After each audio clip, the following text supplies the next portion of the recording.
The red collar. How one dog exposed a hidden evil. They called it instinct. Others called it luck. But deep down, Officer Elijah Ward knew the truth. Brutus didn't guess. He saw what no one else did. When a little girl collapsed in front of her school, everyone rushed to the nurse. But Brutus ran the other way, straight to room 112. No one believed him at first. He wasn't barking. He was growling. Low, guttural, ancient. A warning sound that didn't care for politics or paperwork.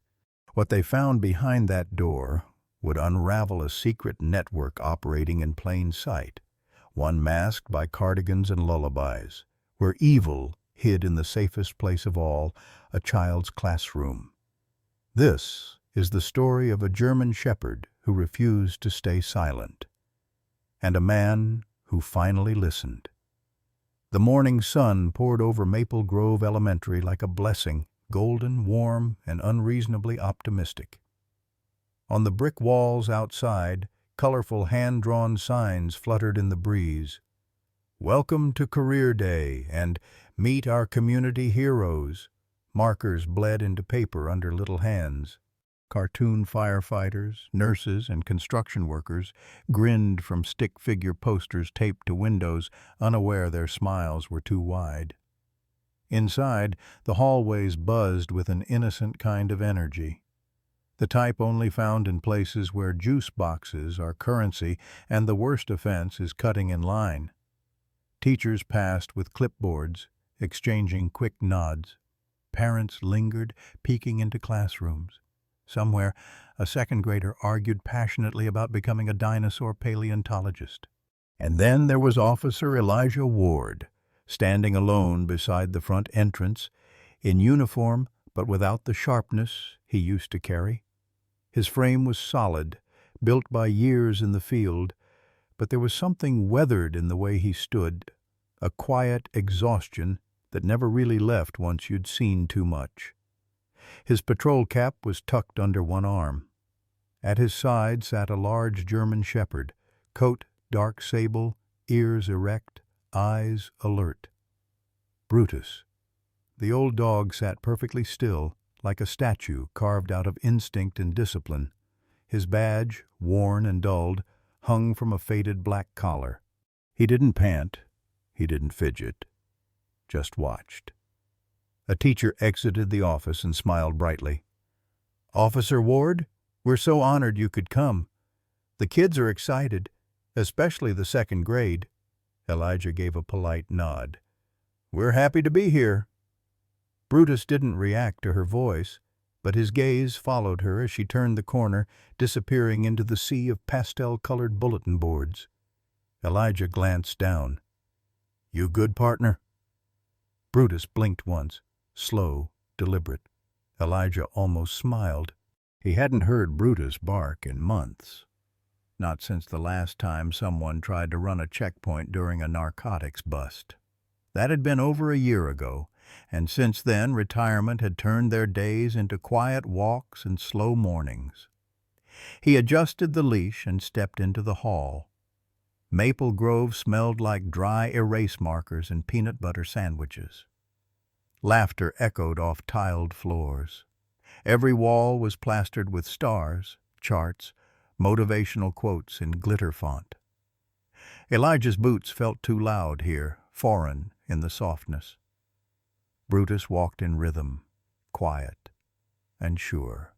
Children poked their heads out of classrooms to watch. One whispered, "Cool dog." Another whispered back, "Is he a real cop?" Elijah caught sight of a poster taped to a classroom door. Room 2B, Miss Hart's class. Kindness is contagious. He knocked gently.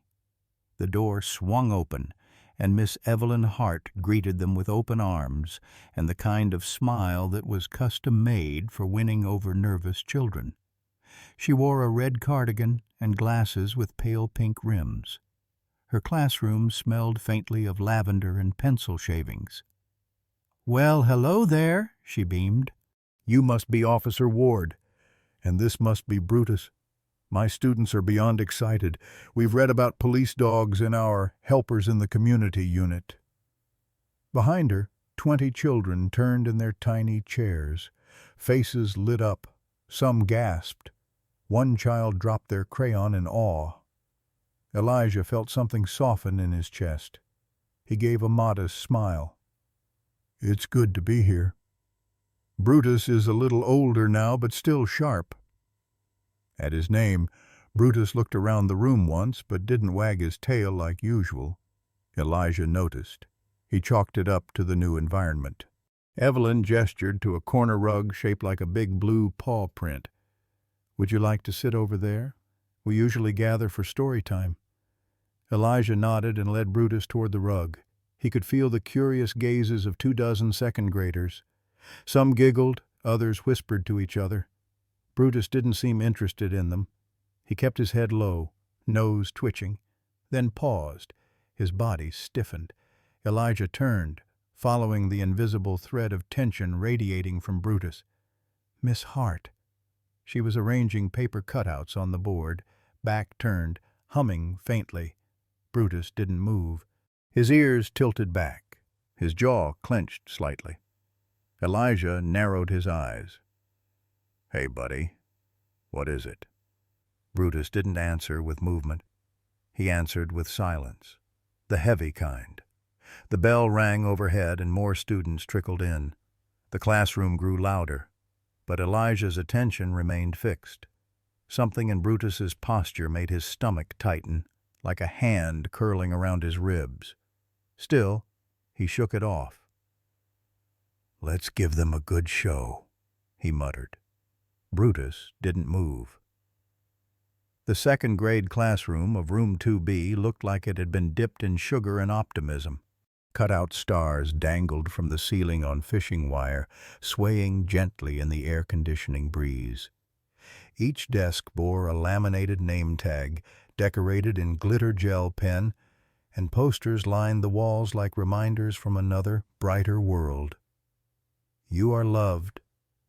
Kindness is contagious. Today, you can be someone's hero.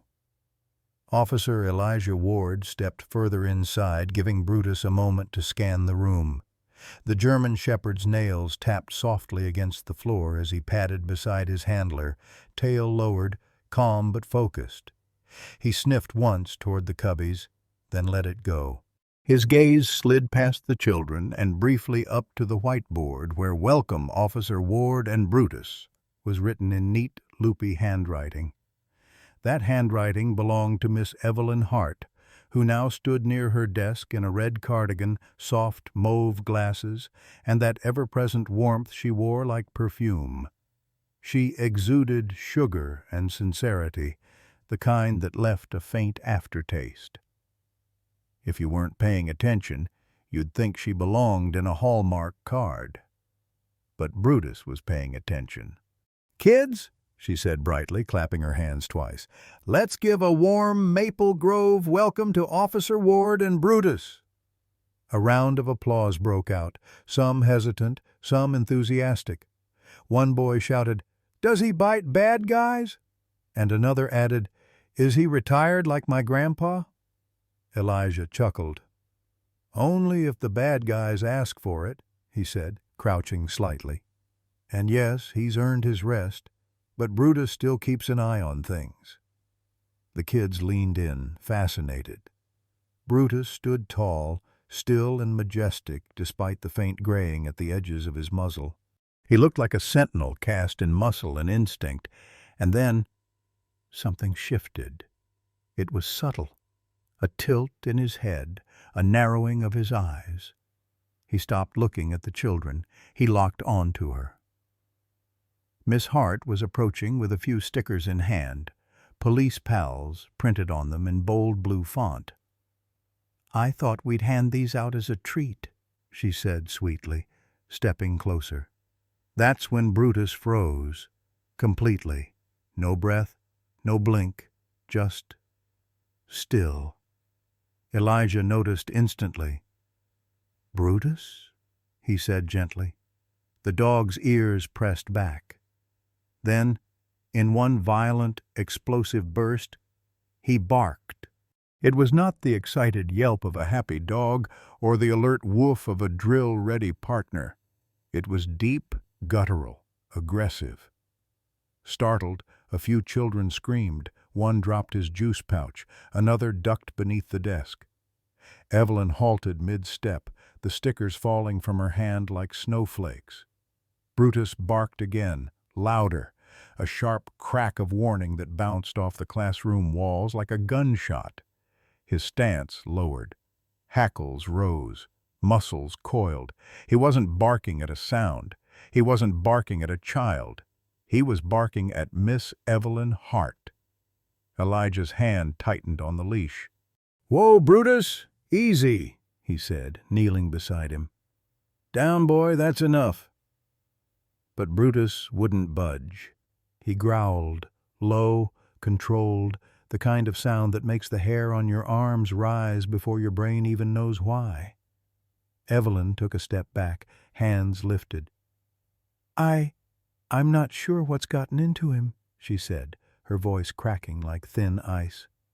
"Maybe it's my lunch? I had turkey this morning?" She gave a nervous laugh, eyes flicking to the doorway like she was checking for an exit. A few of the kids looked between her and Brutus, uncertain whether this was part of the presentation or a very bad surprise. One little girl, small, pale, with a purple hoodie too big for her shoulders, reached for her desk quietly. Her eyes were wide, but she didn't cry. Brutus barked again, closer this time. Elijah stood, pulling back gently. "Easy, buddy. Heel." Brutus hesitated. His eyes didn't leave Evelyn. For a moment it wasn't clear who he was listening to, his handler or his instinct. Elijah offered an apologetic glance to the class. "He must have caught a strong scent. I'll take him out for some air." Miss Hart's smile snapped back into place like a rubber band. "Oh, of course. No harm done," she said. But her voice was thinner now, stretched tight. "Kids, let's all take a deep breath together, okay? Remember our calming tools."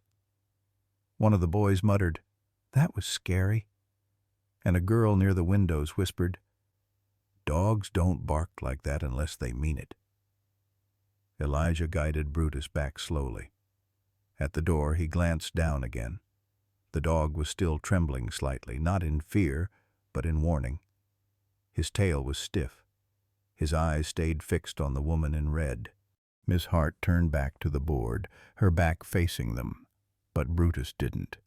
He didn't move until the door clicked shut behind them. The door to room 2B clicked shut behind them, but Brutus didn't move. He stood in the hallway like a living barricade, ears still tilted back, chest heaving, muscles coiled as if expecting someone to follow. His eyes remained locked on the thin glass window built into the door, where Miss Evelyn Hart's silhouette moved faintly across the whiteboard. She was smiling again. She always smiled. And Brutus didn't blink. "Elijah!" came a voice, cheerful and unaware, from down the corridor. A PTA volunteer pushing a cart of orange slices offered a wave. "That was quite the introduction. Nothing like a little canine drama to wake the kids up, huh?" He forced a chuckle. "Yeah, just got a little overexcited. Happens sometimes." He gave Brutus's leash a subtle tug. "Let's go." Brutus resisted, not aggressively, but with the weight of knowing. His paws scraped the linoleum ever so slightly as Elijah nudged him down the hallway. But even as they turned the corner, the dog's head twisted over his shoulder. Eyes still locked on that door. Back in the parking lot, the spring wind rattled the school's flagpole gently. Birds chirped. A kindergartner screamed in delight as bubbles floated into the sky. Everything looked normal.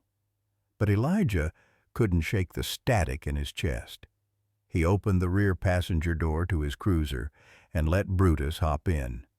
The dog jumped up with the grace of experience, but as soon as he sat, he turned to face the school again, still watching, still tense. Elijah sat behind the wheel and started the engine, but didn't drive. He stared through the windshield, fingers tightening around the steering wheel. "She smiled like nothing happened," he muttered under his breath. "And you didn't like it." Brutus exhaled sharply in the back seat. Not a growl, not a bark. Just breath. A heavy one. Elijah rubbed his temple. This wasn't nothing. Brutus had worked hundreds of calls, bomb threats, narcotics busts, missing kids, domestic disturbances. He barked with purpose. Always. He didn't panic. He didn't startle. He didn't misread the room. So why today? Why her? He opened the center console and pulled out a dog treat from a battered paper pouch. He held it up. "Still hungry?" Brutus sniffed it, then turned away, and that unsettled Elijah more than the barking. That night, Elijah sat on the edge of his bed, still in uniform, boots unlaced but untouched. The house was quiet except for the low hum of the fridge and the occasional creak of settling wood. Brutus lay on the floor near the front door, not on his usual spot by the fireplace, and hadn't moved in over an hour. He was still on watch. The TV flickered in the background, some late-night news segment about budget cuts and school safety policies, but Elijah wasn't listening. He leaned forward, elbows on knees, staring at the floor like it might offer answers. "She smelled like flowers," he murmured, remembering the faint whiff of lavender in Miss Hart's classroom. "Talked like sunshine. The kids loved her. So why—" His phone buzzed. A message from a retired colleague. "Saw the photo on Maple Grove's FB. Brutus still looks like a damn general. How's he adjusting?" Elijah stared at the message for a long time, then typed, "Still working, whether he wants to or not." He didn't hit send. Instead, he set the phone down, stood, and crossed the living room to Brutus. The dog opened one eye but didn't lift his head. Elijah crouched beside him. "You smelled something, didn't you?" Brutus didn't answer, of course, but his gaze, steady, piercing, without apology, said everything Elijah needed to hear. "I know what I saw." He reached out and scratched gently behind Brutus's ear. "You've never done that before," he whispered. "You've seen junkies high out of their minds, men with knives, kids carrying fear in their pockets, and you never barked like that, never froze like that, never shook like that." Brutus blinked slowly. "I've trusted you in alleys and shootouts," Elijah said. "I've trusted you in chaos. Why wouldn't I trust you in a classroom?" He stood again, looking toward the back wall where an old photo hung in a frame. Him and Brutus, fresh out of training, standing beside a black SUV with sirens still warm. A younger version of himself, eyes sharper, less tired. And Brutus, even then, already watching everything. He's always known. That was the thing about dogs. You could lie to yourself, to your captain, to the press. You could even convince a therapist that your gut was wrong. But dogs? Dogs don't lie. Dogs just know. The clock read 3:04 a.m. when Elijah finally lay down. He couldn't sleep.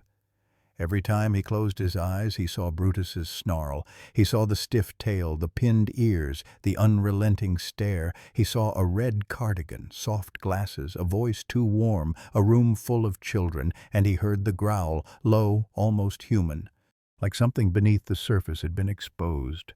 Not just a smell, not just an instinct, something deeper, something wrong. The scent of burnt coffee clung to the walls of the faculty lounge like a habit no one could quit. It was the kind of room where every surface told a story. chipped mugs lined up like battle-worn soldiers, laminated inspirational quotes curling at the corners, a whiteboard calendar that still hadn't been updated since last semester. Elijah sat in the far corner of the room, half slumped in a plastic chair, styrofoam cup in hand. The coffee tasted like cardboard and old motor oil, but he drank it anyway. It gave him something to do with his hands. Brutus lay at his feet, silent, still. The low murmur of conversation trickled around the room, staff voices floating like lazy smoke, casual, harmless on the surface. But underneath, something sharp lingered. Maybe he's just confused, poor thing. I mean, he's what, 10? Older dogs can get like that. My shepherd started reacting to ceiling fans, no joke. Could be PTSD. You never really know with dogs that have seen action. But barking at her? Evelyn? I mean, come on.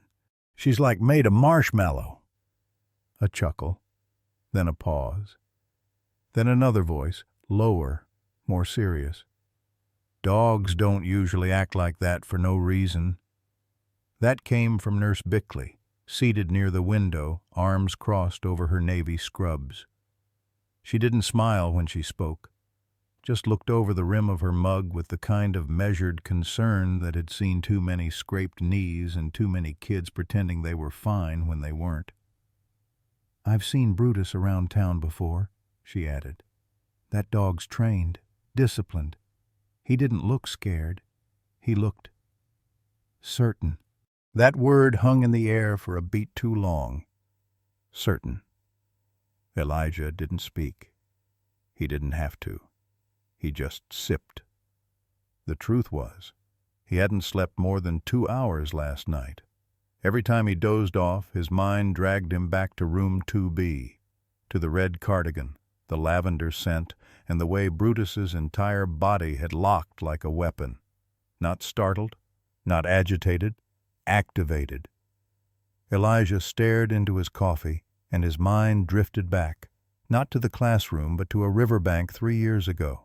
It had rained for days that winter, until the soil cracked open like a wound, and the river broke its own banks. The call had come in just after midnight. Missing child. 7 years old. Last seen wearing yellow pajamas. The current was too fast for divers, too cold for drones. But Brutus didn't hesitate.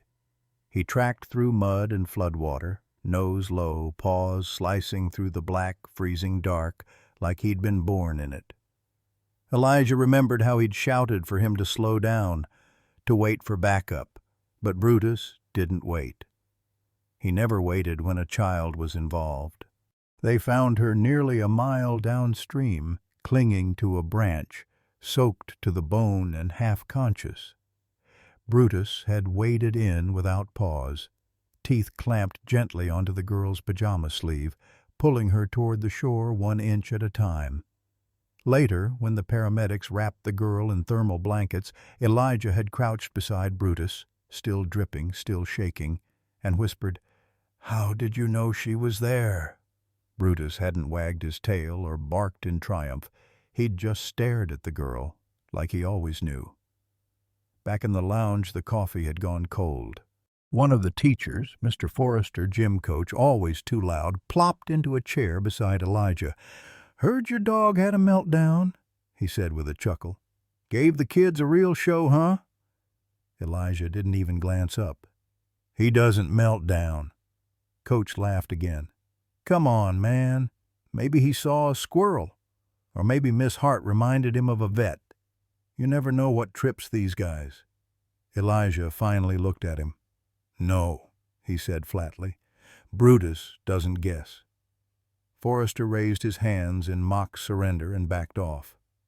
The room fell into awkward quiet. Brutus let out a soft exhale beneath the table. His body was still, but his eyes were open, watching the door. Always watching. Elijah leaned back in his chair, the familiar creak of the plastic groaning beneath him. His hand drifted to the worn patch on Brutus's collar, the one where the stitching had frayed from years of wear. "I trust his gut more than I trust my own," he muttered. Nobody responded. He stood, tossing the half-empty coffee into the trash. "I need some air." Outside, the wind had picked up. The flag on the pole snapped harder now, and the clouds above were thickening, gray and heavy, like something was pressing down. Elijah leaned against the cruiser and crossed his arms, watching the front entrance of the school. Parents were arriving for early pickup. Kids skipped beside them, laughing, backpacks bouncing. He scanned the crowd. Then he saw her. Miss Evelyn Hart, red cardigan, soft voice, clipboard in hand, standing just beyond the glass doors, smiling, waving to a student like nothing had happened, like she hadn't stood in a room with a trained K-9 officer staring into her soul and seen him for what he was. Elijah felt something twist low in his gut, a quiet, insistent warning. Not fear, not anger, just unease, the kind that settles in your bones and refuses to leave. He didn't know what Evelyn Hart had done, but he knew one thing. Brutus never barked at the wrong person. Her name was Aria Lynn, 8 years old, small for her age, too quiet for most adults to notice. She always sat in the third row from the back in room 2B, by the window that looked out onto the playground mulch and the crooked maple tree. Her hoodie lavender with a stitched paw print on the sleeve was too thin for early spring, but she never took it off. It was the only thing she still had from her dad. When the other kids shouted answers or swung their lunch boxes like victory flags, Aria would just watch. Not in fear, not in confusion, just as if she were waiting for something to make sense. And when it didn't, she'd go back to drawing dogs. They filled every margin of her notebook, short ones, tall ones, smiling ones, some with one eye or notched ears or crooked legs. Some looked a little like cartoons, but others had a precision far too mature for a second grader. Their eyes always carried weight, depth, memory, especially the newest one. She'd drawn him on the inside flap of her notebook the night after career day. A German shepherd, tall and poised with tense shoulders and eyes so alert they almost looked alive on the page. Beneath him, in her small, careful handwriting, she'd written, "He knew. No one had seen it." No one ever looked closely at Aria's drawings, just like they didn't look closely at Aria, not even her mother. The night after the career day demonstration, Aria had sat curled up on the far end of the couch while the TV murmured in the background. Some show about house flipping or cooking competitions, her mother switching between the two absently, wine glass untouched at her side. Aria clutched a pillow against her chest. Brutus's bark still rang in her ears. It hadn't just been a noise.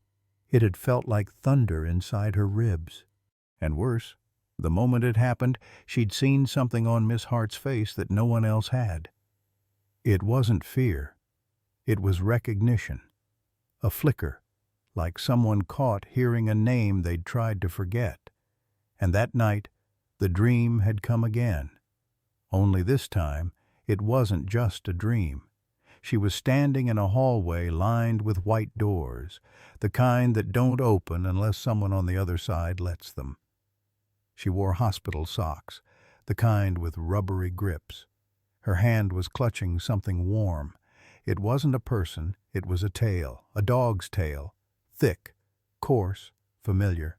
She couldn't see the dog's face, but she knew it was leading her, always leading. The hallway kept stretching, and then a voice behind her, sweet, too sweet. Lucy. That name, she hated that name. She turned to run, but her feet felt like stone. The grip around her chest tightened, and suddenly the white hallway filled with a sharp, choking smell, something like cleaning fluid and plastic and fear. She woke up crying, just like the night before, and the one before that. "Sweetie, it's just a dream," her mother murmured from the doorway, hair pulled into a messy bun, face backlit by the hallway nightlight. "You've got to stop watching those scary videos on Grandma's iPad, okay?" Arya didn't respond. She didn't have the words, she didn't have the strength, so she nodded. And her mother kissed the top of her head and went back to the kitchen, probably to check her work email, or just to be alone. The house always felt quietest when the adults were pretending things were fine. The next morning, Arya wore the same hoodie and slipped her sketchbook into her backpack like she always did. But this time, she zipped the top all the way and clutched it tighter on the school bus. At recess, she didn't play. She just sat beneath the maple tree with her notebook open on her knees, red and blue pencil in hand. She drew Brutus again. This time, his ears were down. Not scared, focused. Behind him, she drew a woman's silhouette, long hair, a cardigan, eyes shaped like raindrops. And she wrote one word beneath the sketch, then quickly erased it before anyone saw. "Arya."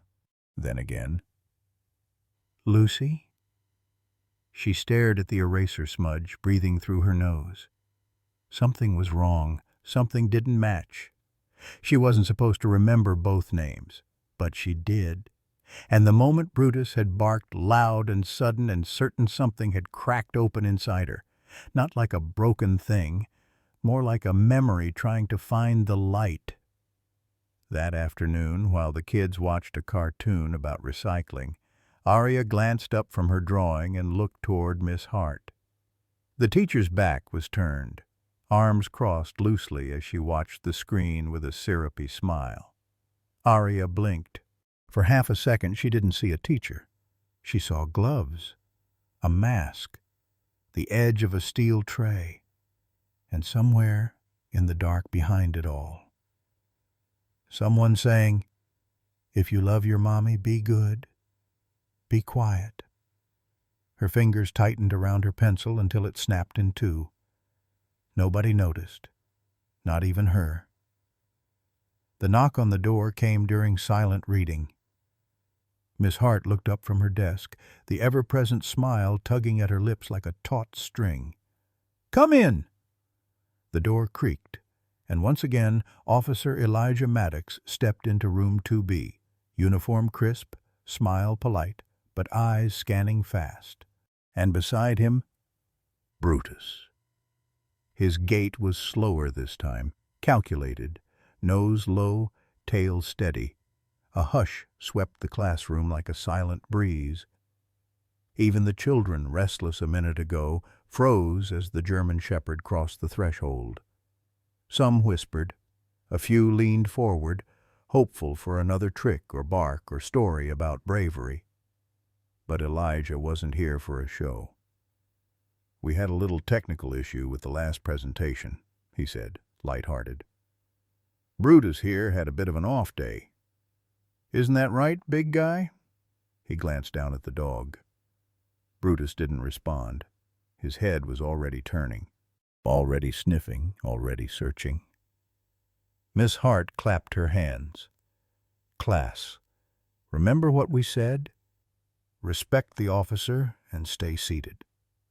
Let's give them a big 2B welcome again." Scattered claps. But Brutus didn't wait for permission. He veered slightly right, then cut through the second aisle of desks, passing by a boy's snack bag, a pair of untied shoes, a pencil box open like a treasure chest. He didn't slow down until he reached Arya Lynn's backpack. Arya's hands clenched in her lap. The purple hoodie she wore today was the same, always the same. The sleeves covered her wrists. Her eyes didn't blink. Brutus stood motionless in front of her desk, just staring at her bag. Then he sniffed once, a long, deep inhale. His nostrils flared, his head tilted, and then bark. Not loud, not showy, just one sharp, low-throated bark, the kind trained officers know as a signal. Not aggression, not play, alert. Miss Hart's smile dimmed. "Oh, I think he's just being playful." Elijah raised a hand. "Miss Hart, may I?" She paused. "Just a precaution," he added gently. She hesitated, then nodded, smiling with her teeth, but not her eyes. Elijah turned toward Arya, crouched to her level. "Hi, again, Arya." She didn't move, didn't speak. He softened his voice. "Can I check your bag, sweetheart? Brutus thinks there's something inside we should take a look at." She looked at him. No fear, just fatigue. The kind no second grader should carry in her bones. She nodded, slowly. Elijah gently slid the purple backpack from the side of her chair and unzipped it. The room was still. Inside, among crumpled math worksheets and a drawing of a dog with human-like eyes, he found a small plastic Ziploc bag tucked into the bottom pouch. Inside that, a red cloth, damp and faintly chemical-smelling. A plastic syringe cap, no needle.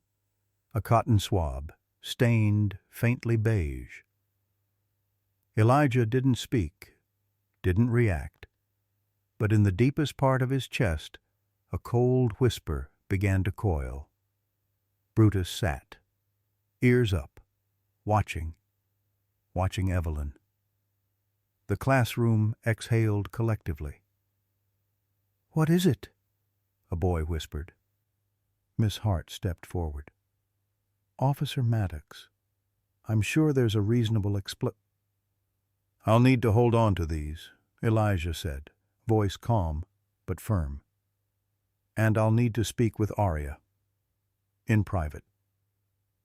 Miss Hart blinked. "I don't think that's appropriate without parental—" "She's not in trouble," he said. "But this—" he held up the bag. "This needs to be explained."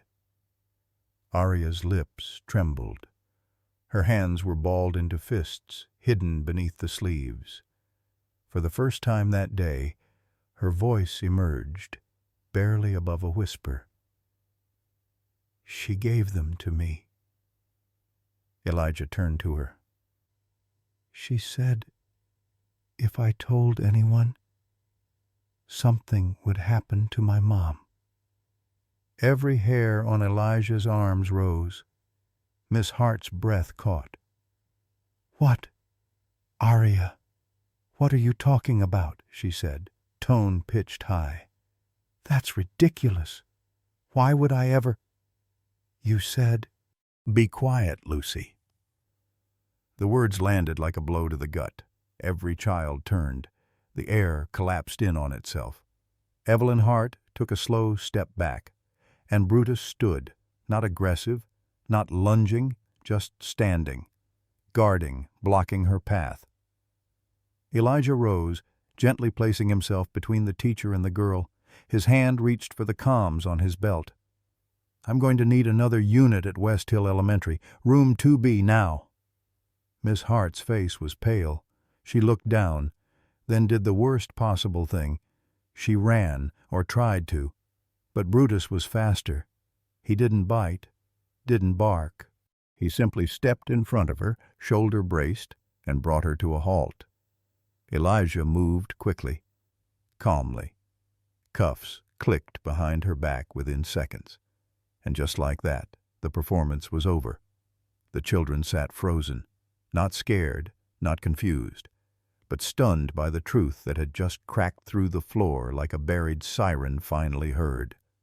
The walls of the school office were painted in soft pastels, meant to comfort, but they couldn't contain what pulsed under the surface. Elijah sat across from Aria Lynn, her purple hoodie now draped across her lap like a discarded piece of armor. Her small frame sank into the too big chair, eyes locked on the floor. Her fingers twisted the hem of her shirt. She hadn't said a word since the classroom. Beside Elijah, Brutus sat, alert but still, watching, not her, not anymore. The Ziploc bag lay on the table between them, its contents illuminated now under the harsh fluorescence.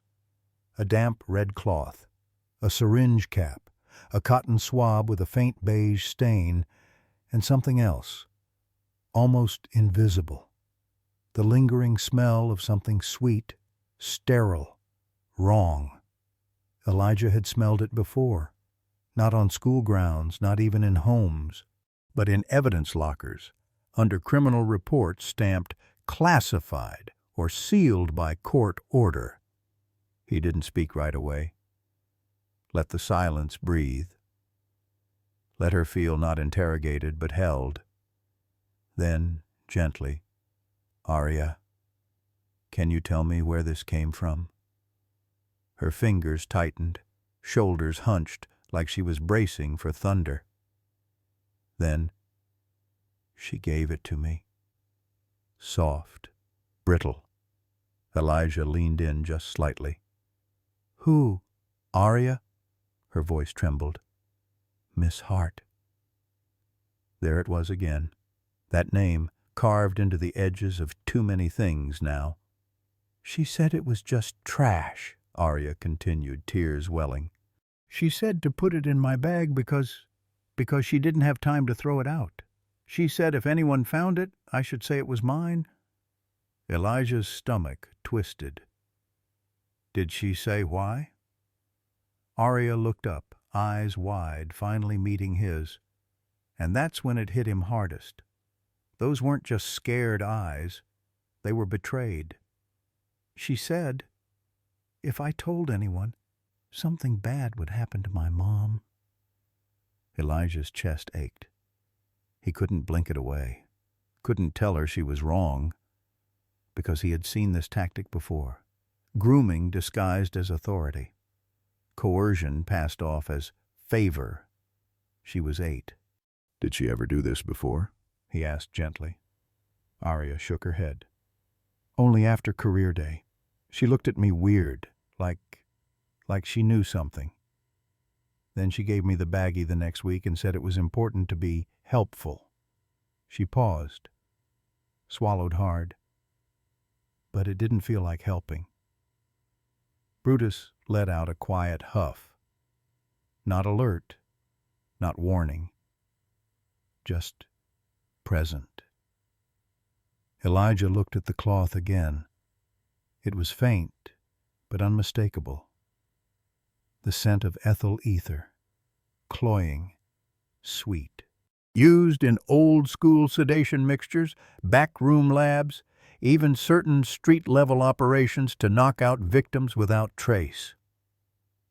And that syringe capet was commercial grade, pediatric size. He didn't need a full lab report to know they were dealing with something far darker than just misconduct. He turned his attention back to Aria. "You did the right thing, letting me look in your bag, telling the truth. I know that was scary." She wiped her nose with the sleeve of her hoodie. "Is my mom in trouble?"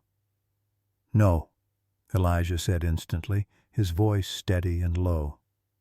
"No, sweetheart. Your mom didn't do anything wrong, and you didn't either." Her lips quivered, but Miss Hart said, "She lied," he said softly. "She lied to scare you. But she won't get to do that again." There was a pause. Then Aria whispered something he almost didn't catch. "She called me Lucy once." Elijah blinked. "What?" Aria nodded slowly. "I drew a picture of a dog. I was the last one to leave that day.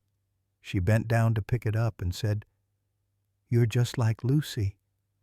Then she got all quiet, said it was a mistake, but I remembered. Elijah's jaw clenched. Lucy. Brutus had barked the moment he saw Evelyn Hart, barked like he'd found something buried under the skin. Now, a different kind of thread was forming. This wasn't random.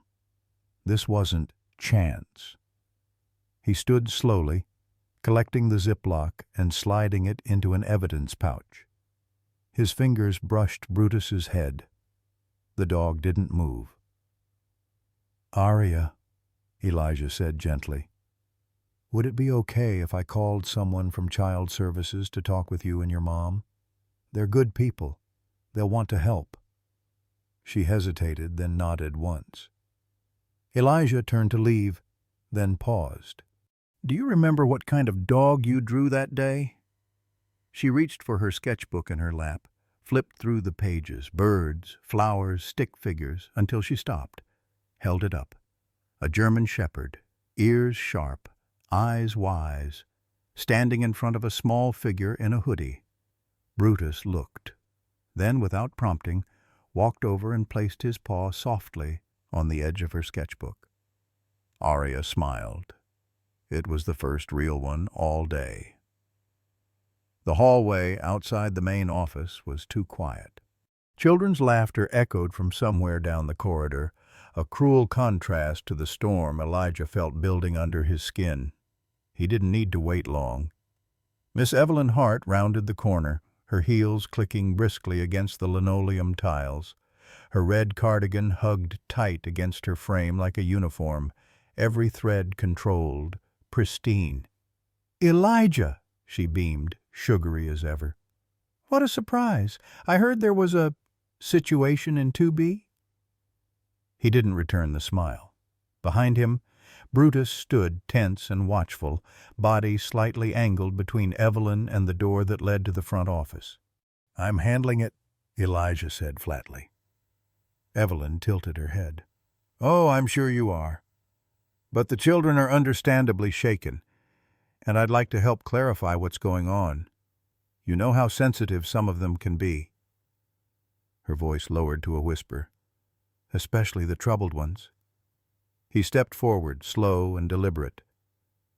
"You mean Aria?" Evelyn blinked. Just one beat too long. "Is that her name? I can barely keep track these days." Elijah stared at her. "Interesting, considering you called her Lucy last week." A flicker crossed her face, barely there, but enough. Not confusion, not guilt, recognition. Evelyn's lips parted, then curled back into that polished, teacher-perfect smile. "Elijah, I'm concerned your dog is experiencing some residual trauma. It's common in retired canines. Perhaps that's what led to this little misunderstanding." She took a step forward, and Brutus moved. His body shifted fluidly to block her path. No growl, no bark, just a single silent stance. Solid, immovable. Her smile faltered. Elijah kept his eyes on her, voice low. "Brutus doesn't react without reason, and I'm done pretending this is nothing." Evelyn's tone chilled. "You're making a scene." He nodded slowly. "That's usually what happens when someone tries to hide something in a child's backpack." Her jaw tensed. "I'll ask you plainly," he said. "Did you give Aria that cloth?" She said nothing.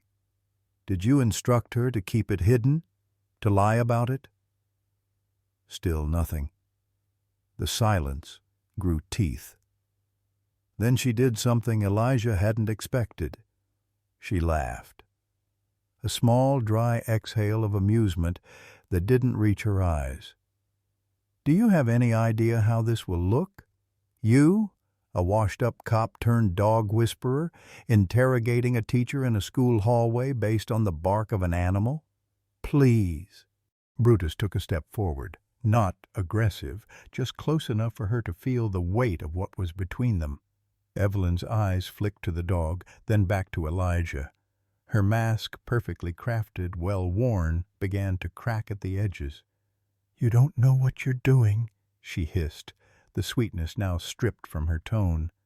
"You think you've found something, but you're standing in the middle of a story that started long before you walked into this school." She leaned in just slightly. "You're not the first to dig, and you won't be the last to regret it." A sharp voice cut through the air. "Elijah?" It was Principal Langston, arriving with 2 campus security officers behind him. His expression was stiff with forced calm. "What's going on here?" Evelyn turned to them, smile reborn like a reflex. "I'm being harassed. Elijah brought a dog into my classroom without proper clearance.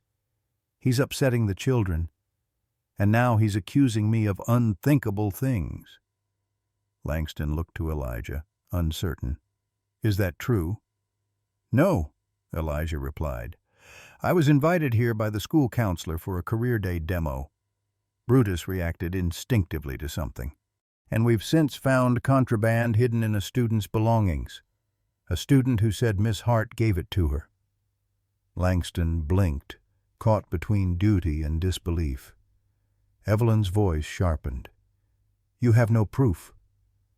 "I have a witness," Elijah countered, "and a trained canine who hasn't made a false signal in 8 years. Then he added more quietly, "And I have eyes." Brutus suddenly shifted, his ears pricked, his nose tilted upward, nostrils flaring. Something in Evelyn's scent had changed. Elijah could see it in the dog's posture. The tension, the anticipation. Evelyn noticed it too, and for the first time since he'd met her, Elijah saw it. Fear. Not the wide-eyed fear of being falsely accused. No, the fear of a cornered animal that realizes the room has no exits. One of the security guards reached for his walkie-talkie. "Sir, do you want us to detain her?" Langston hesitated. Evelyn's mask snapped fully now. She stepped back. "I need to go," she said abruptly. "I don't feel well." Brutus stepped sideways again, blocking the hall. Elijah raised a hand. "Let her go." Brutus stilled, but didn't move. Evelyn's eyes darted between them, furious, powerless. She looked like someone watching their castle crumble in slow motion. Elijah leaned close. "You're right," he said softly. "I don't know the whole story yet. But Brutus does, and he remembers everything." Her eyes flashed, just once. Then she turned sharply and walked away, escorted by the 2 guards. As she passed Brutus, the shepherd didn't move. But Elijah noticed it. His eyes never left hers. Not once. The hallway emptied. Elijah ran a hand down Brutus's back. The tension in the dog's muscles had barely eased. They both knew something had just changed. Something small had cracked open. And what lay beneath was only beginning to surface. The cuffs clicked shut with a sterile finality.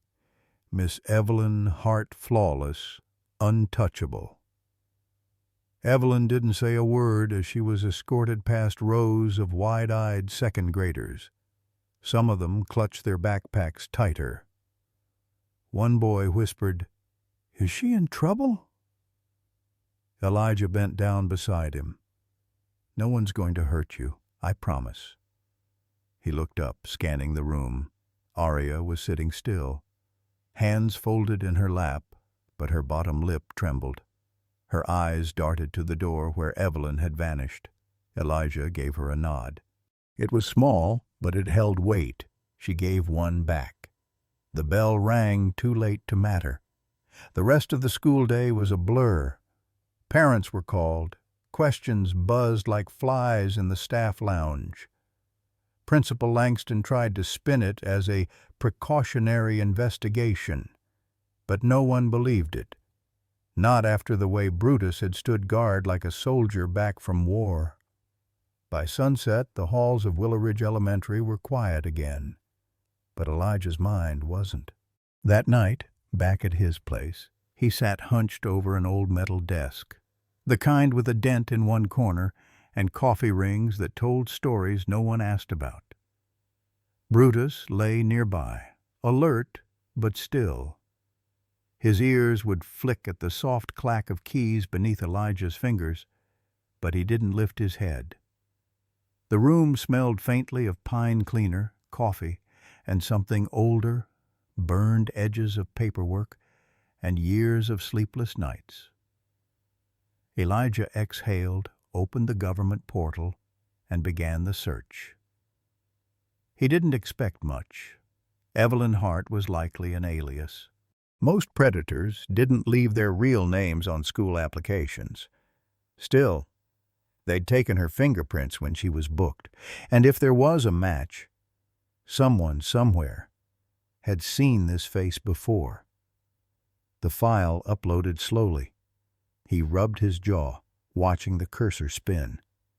Part of him still hoped it was a mistake, that maybe Brutus had overreacted, that maybe Arya had misunderstood.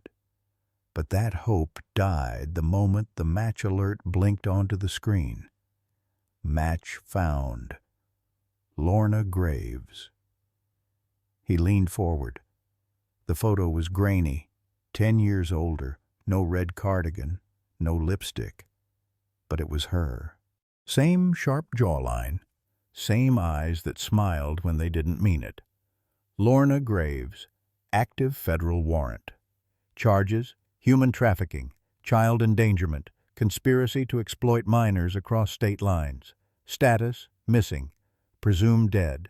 Last confirmed sighting: Atlanta, 2017. Elijah's stomach turned. He scrolled further. There were names, ages, blurred mugshots of children, most redacted. One had the same sharp cheekbones as Arya. He read the note under her image: survivor of Operation Fireglass. Child was never officially identified. Witness vanished during federal custody transfer. Suspect Graves fled hours later. He stared at the screen, blood pounding in his ears. Arya wasn't a random student. She was a ghost from a case that never closed. Brutus stirred behind him, letting out a low huff, as if he too sensed the gravity anchoring the room. Elijah whispered, "You knew." Brutus didn't move, just blinked slowly, like a sentinel satisfied the truth had finally caught up. Elijah sat back. He felt the ache in his spine, the weight of years in every joint, but it was the weight of the girl in 2B that settled heavier on his chest. The quiet one with dog sketches in her notebook. The one who hadn't cried when Evelyn was taken away because she had no tears left to give. Arya, or Lucy, or whatever name they gave her. He looked back at the file. She's been missing for years. A pause. Until now. The room was silent. Outside the window, crickets chirped like soft Morse code. Somewhere in the distance, a train groaned its way across a rusted bridge. Elijah closed the laptop. Then, almost on instinct, he reached down and placed a hand gently on Brutus's head. The dog leaned into it, just slightly. For the first time in weeks, Elijah wasn't sure if what he'd uncovered made him feel relief or dread. Because if Lorna Graves had been hiding as Evelyn Hart, who else was still out there? And what exactly had they planned for the girl with 2 names? The fluorescent lights in the station lobby buzzed overhead, their pale hum doing nothing to soothe the tension wrapped around Elijah's shoulders. The badge on his chest suddenly felt too heavy, the collar of his shirt too tight. He stood by the window, staring out at the parking lot as if it might offer answers. But it didn't. Behind him, the soft creak of a door opening. "Elijah?" He turned. Arya's mother, Claire Donnelly, stood just inside the room, arms crossed tight over her chest. Her eyes were red-rimmed, mascara clinging to the edges like someone who hadn't slept in days but refused to fall apart in public. A single gold necklace, twisted at the clasp, trembled on her throat with every shallow breath. "She's safe," Elijah said gently. "She's resting. We have an advocate with her." Claire nodded slowly. "She asked for Brutus." That nearly made Elijah smile. "He's here. We thought she might." Silence stretched. He gestured to the small table. "Can we sit?" The chair creaked under her as she settled in, elbows on the table, hands clenched like she was bracing for impact. Elijah slid a manila folder across, unopened. Claire stared at it like it might catch fire. "I don't need to see that," she whispered. "I just need to know, was she part of it? That woman?" "Yes," Elijah said. No hesitation. "And it goes deeper than just one teacher in a cardigan." He opened the folder not to show the photos, but to keep his hands busy. They trembled otherwise. "We think Evelyn, her real name is Lorna Graves, was targeting children in the system, not just orphans, but kids who feel invisible." Claire's eyes flicked up. "She watches for fractured homes," Elijah continued. "Divorced parents, absent fathers, overworked mothers, kids who carry silence like a badge." Claire swallowed hard. "That's Aria." "She knew that," Elijah said. "She found her vulnerability. Then she groomed it." Claire's voice cracked.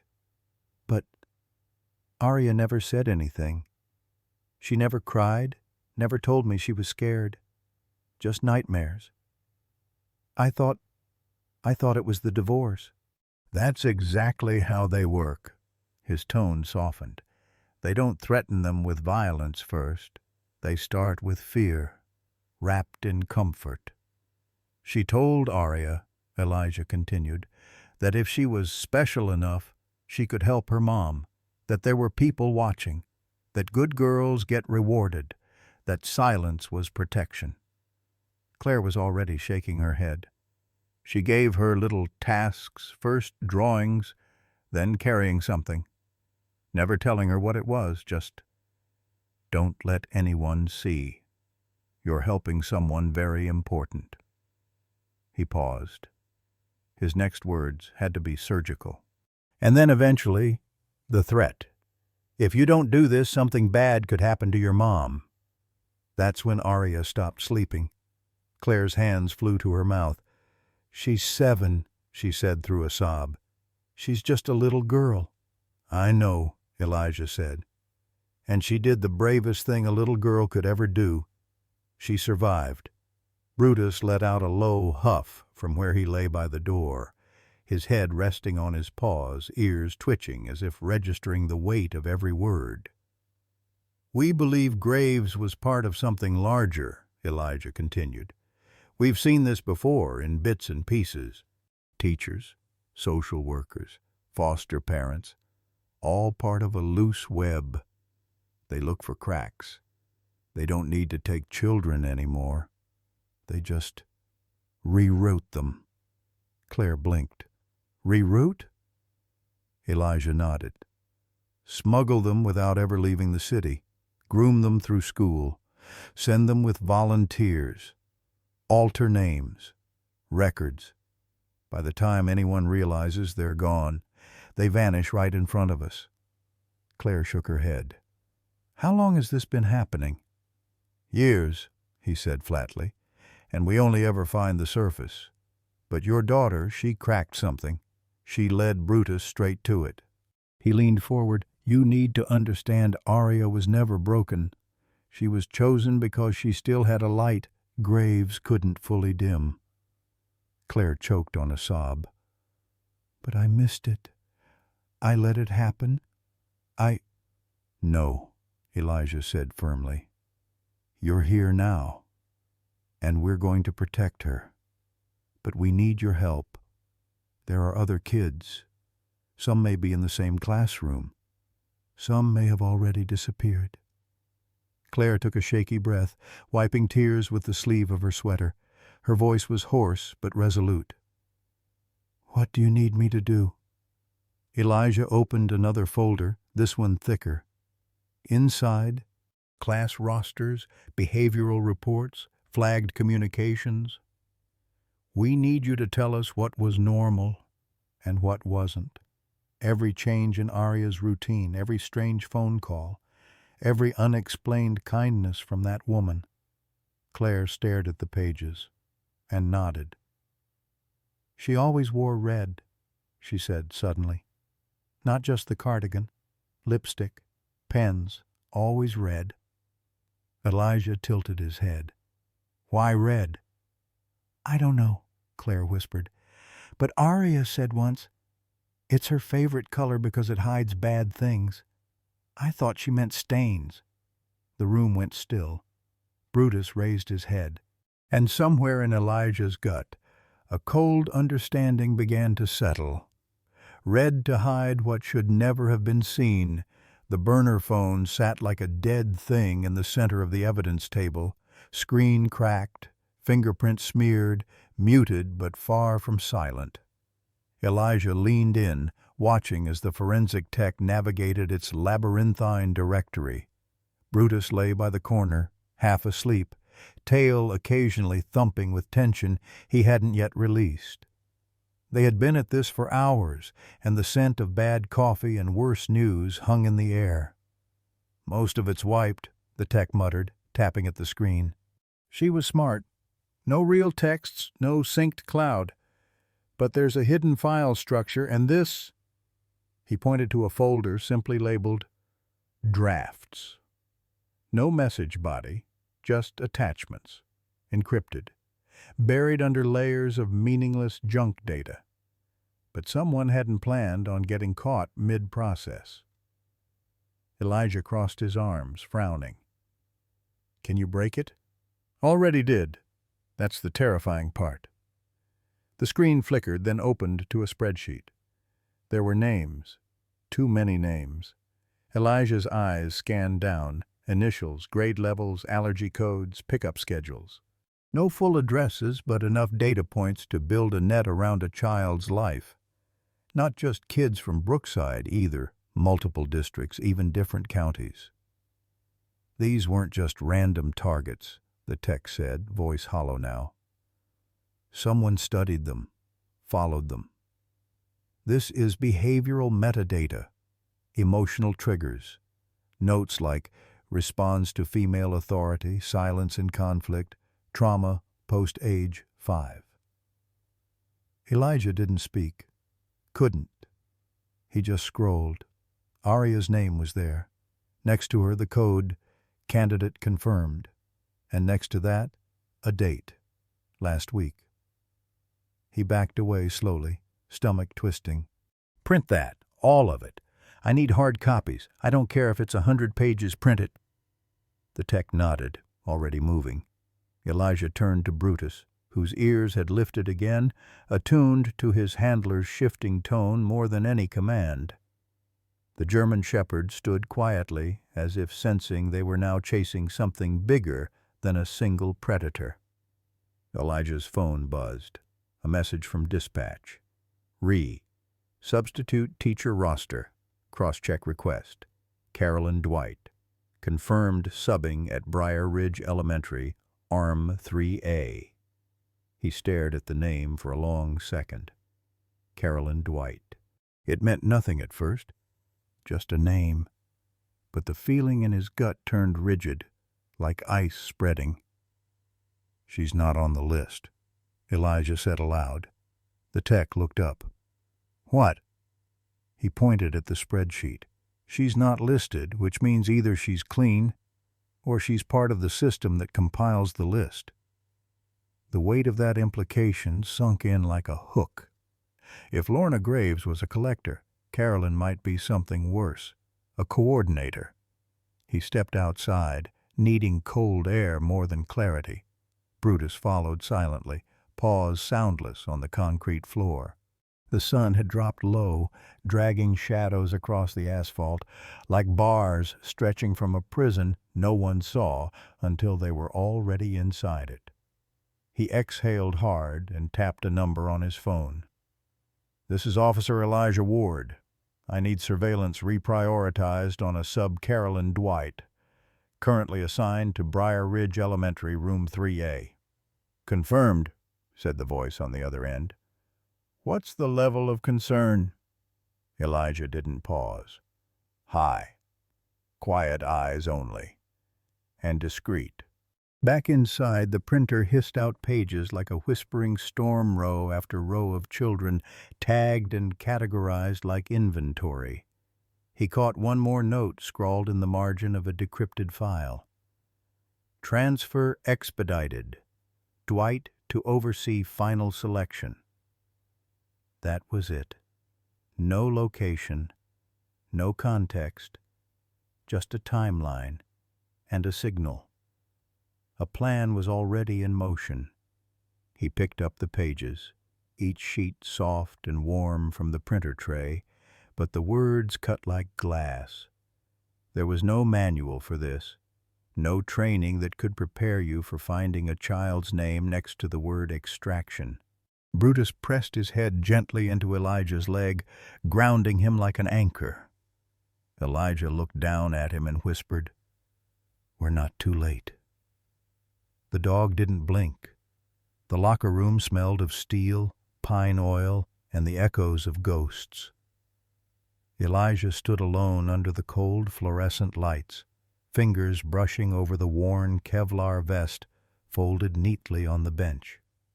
Beside it sat Brutus's harness, dark nylon, scratched plastic buckles, faint bite marks on the strap from years ago when he was still young and restless, not yet the graying sentinel he was now.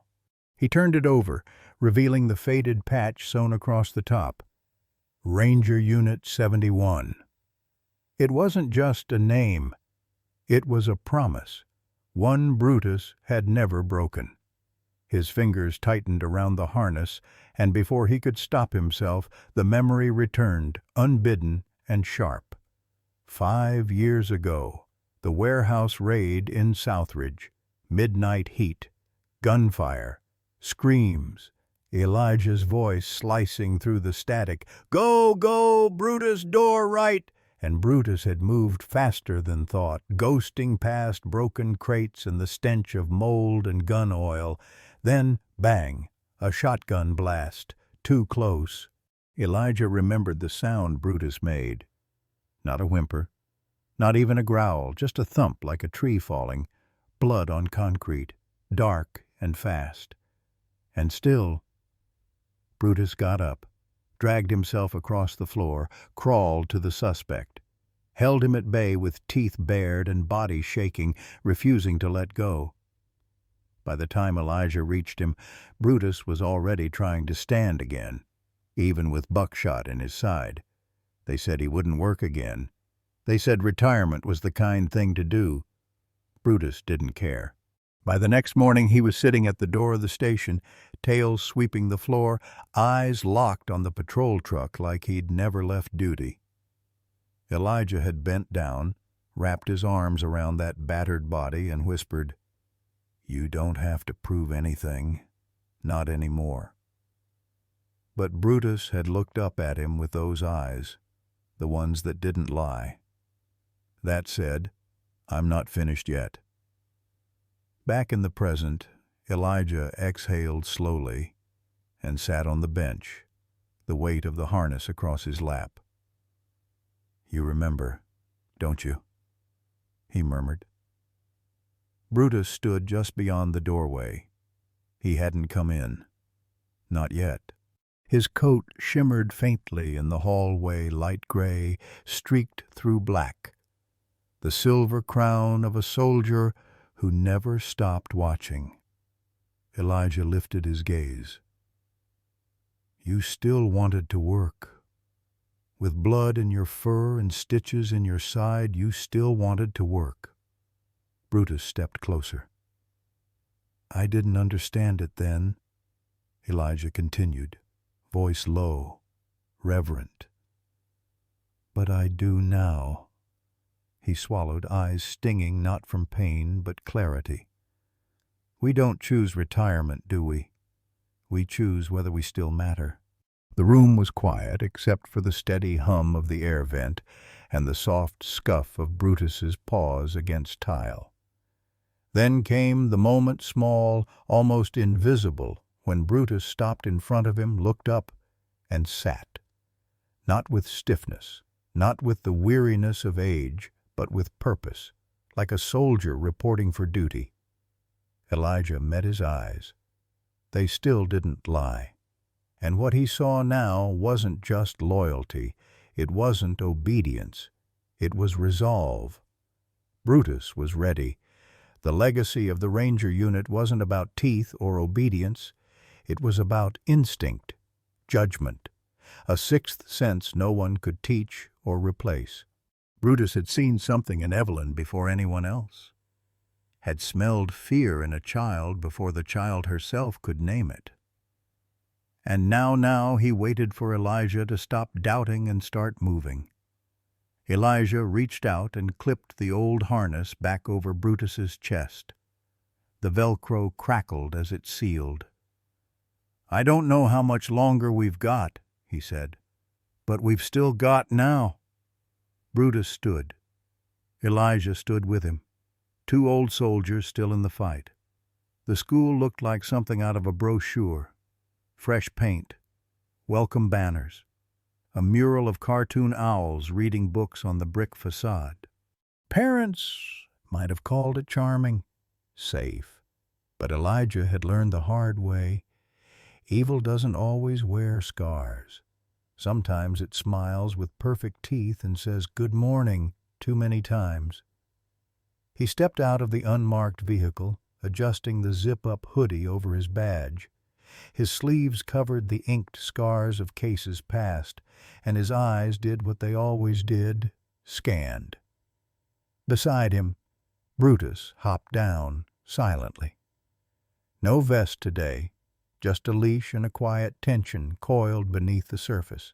They walked toward the front entrance of Willow Creek Elementary together, two ghosts wrapped in civilian clothes. The autumn wind scraped dry leaves across the parking lot like brittle bones. Inside, the hallways were quiet. Too quiet. The front office assistant didn't ask many questions. The district had arranged for Officer Ward to shadow classrooms under a school safety audit. Just a random check, they were told. Nothing to worry about.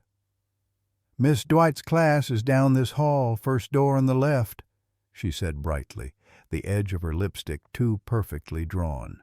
Elijah nodded, offering a thank you that didn't touch his eyes.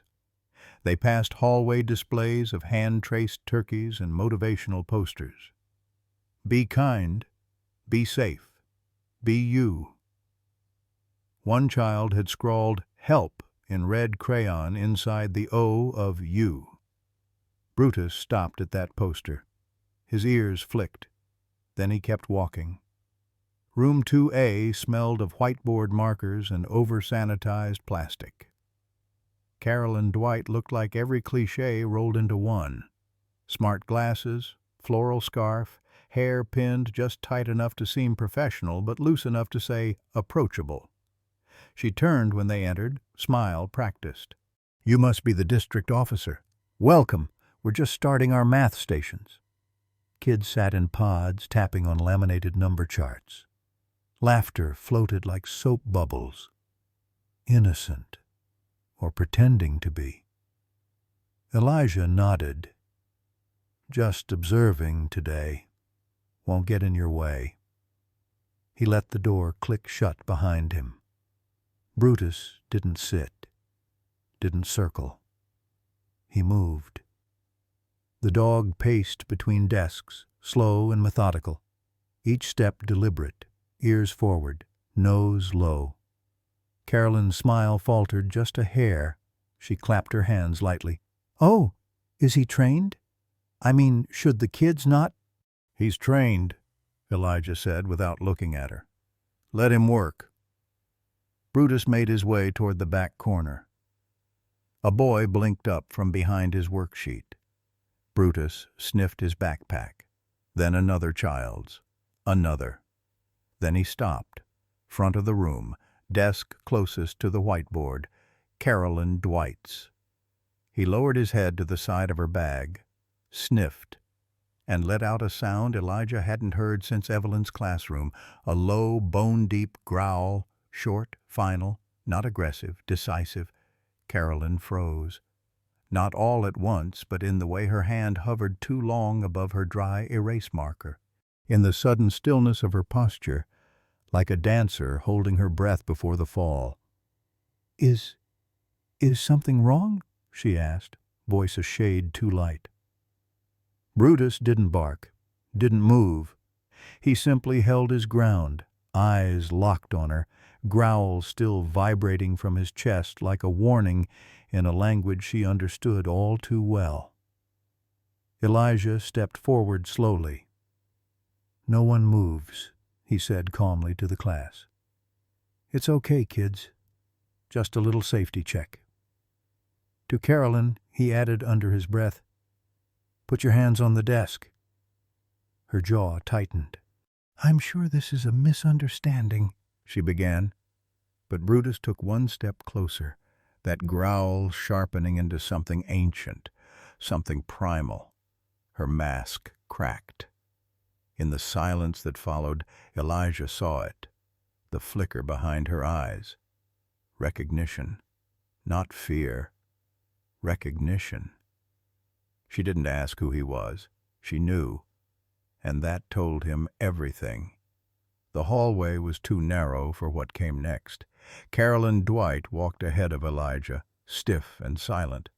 Brutus followed at her side like a shadow with fangs, calm but coiled, eyes fixed on her every twitch. Students peered through classroom windows. One little girl pressed her hand against the glass, mouthing, "Is she in trouble?" before a teacher gently pulled her away. Elijah didn't answer.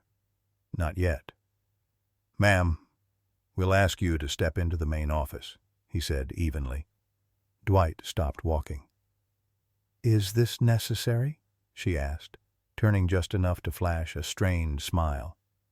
"I haven't done anything wrong. Your dog is clearly malfunctioning." Brutus growled, low and deliberate. The hallway hummed with a pressure that hadn't been there before. Elijah saw it. The way Carolyn's knuckles whitened as she gripped her purse tighter. The pulse leaping in her throat. Her eyes darting, not in confusion, but calculation. She wasn't confused. She was cornered. "I'd like to call my union representative," she said, voice tight. "You can," Elijah replied. "After we finish checking the item in your bag that triggered a certified narcotics and trauma response K9. She turned on him then, fully.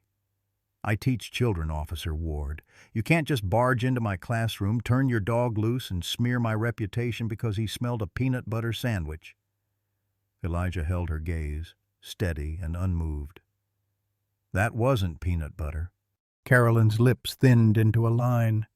She opened her mouth to argue, to deflect, but Brutus stepped forward again, and this time he barked. Short, brutal, final. The sound echoed like a gavel in a courtroom long forgotten by justice. Two uniformed officers were already rounding the corner, called in as backup the moment Elijah had sent the silent signal on his radio. They moved without hesitation, flanking her. "Ma'am, we're placing you in protective custody pending a search and seizure," one officer said calmly. Carolyn stiffened, but she didn't struggle. Not until the first cuff clicked shut around her wrist. Then the mask shattered. "You have no idea what you're interrupting," she hissed, voice cracking under its own weight.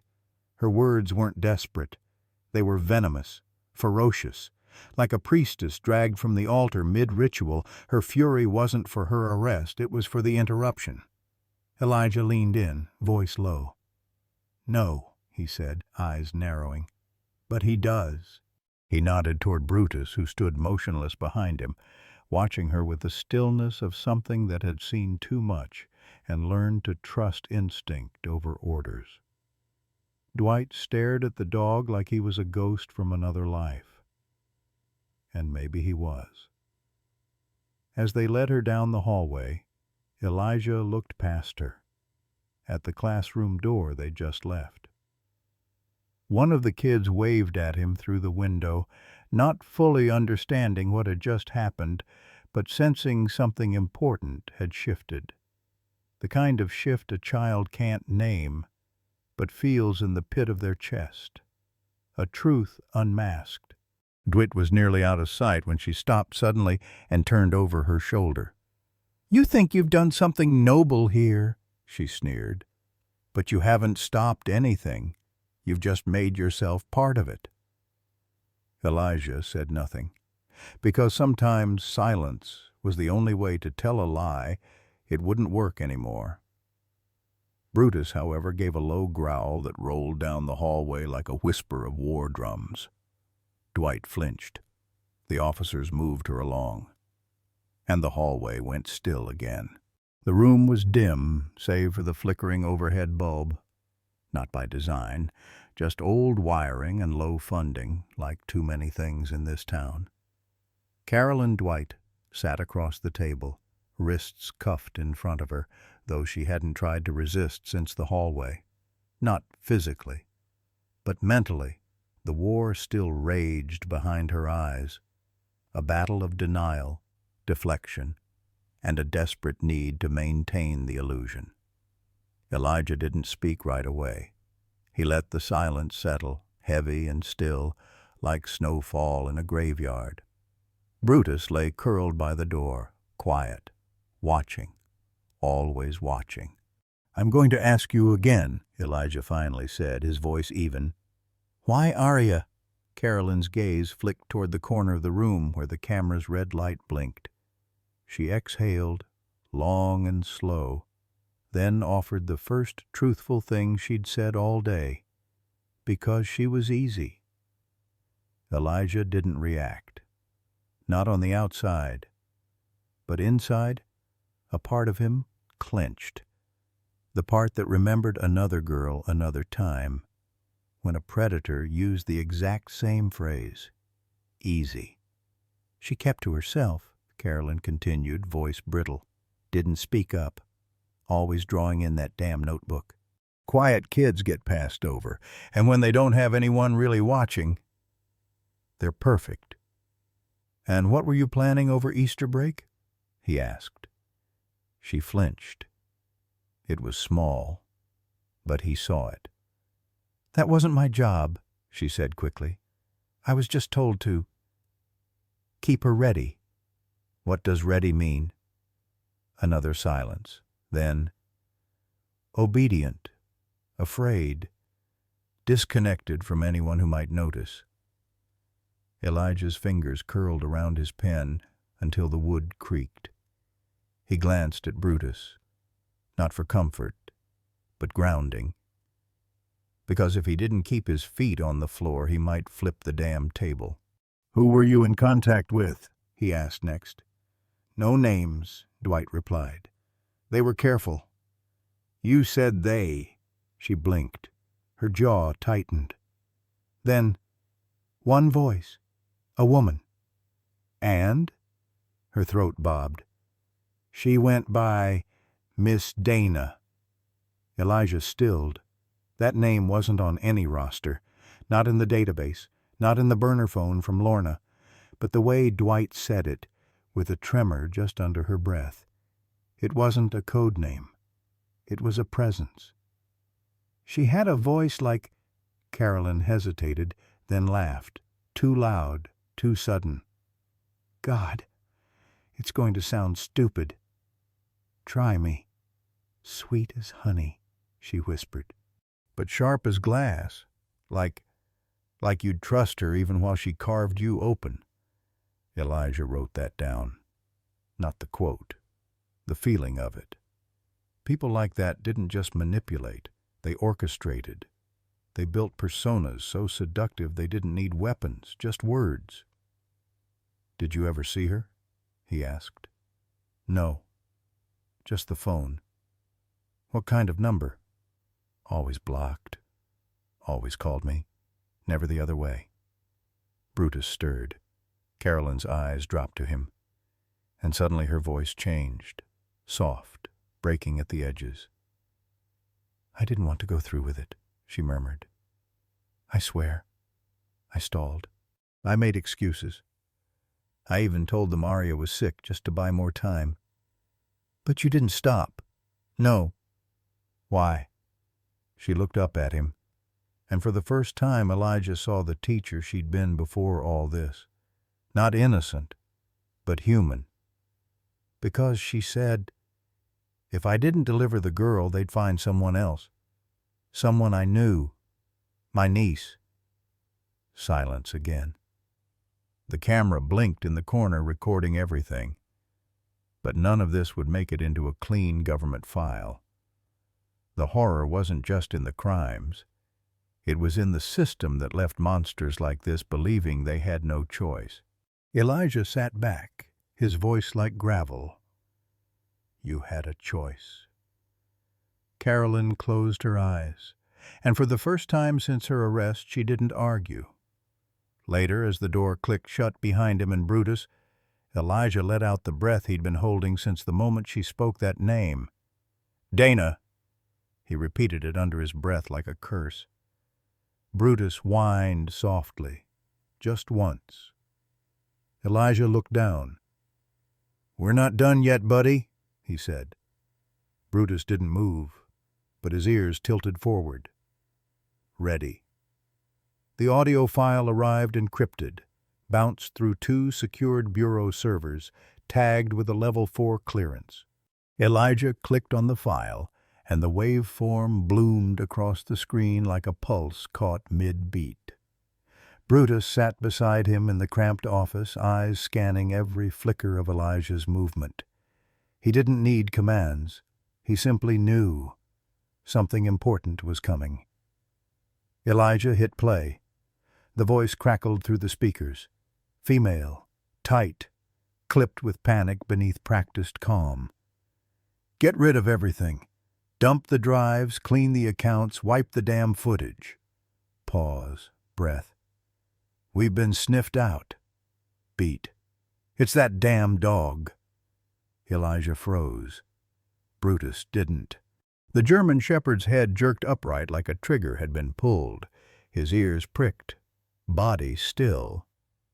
Then a low rumble began in his chest, subtle, like the warning growl of a storm not quite ready to break.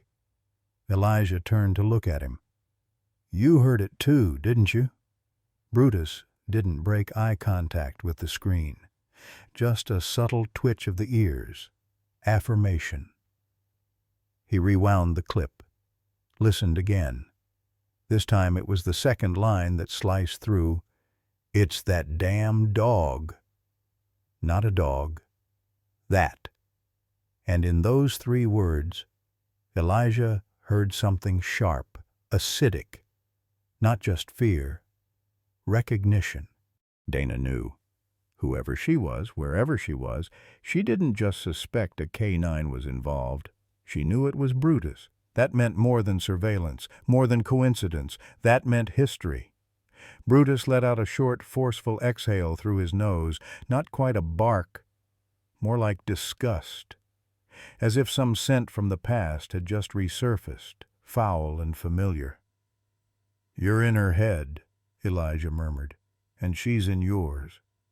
He reached over and scratched behind Brutus's ear, not to comfort him, but to anchor himself. Because something about the way the dog had reacted chilled him in a way no gun ever had. This wasn't tactical. This was personal. An agent from the tech team, Klein, poked his head in the doorway. We traced the call.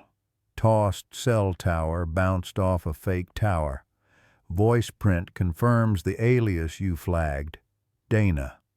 Whoever she is, she's good. She's not good, Elijah replied. She's old school. That's worse. She knows how to disappear because she's done it before. Klein hesitated.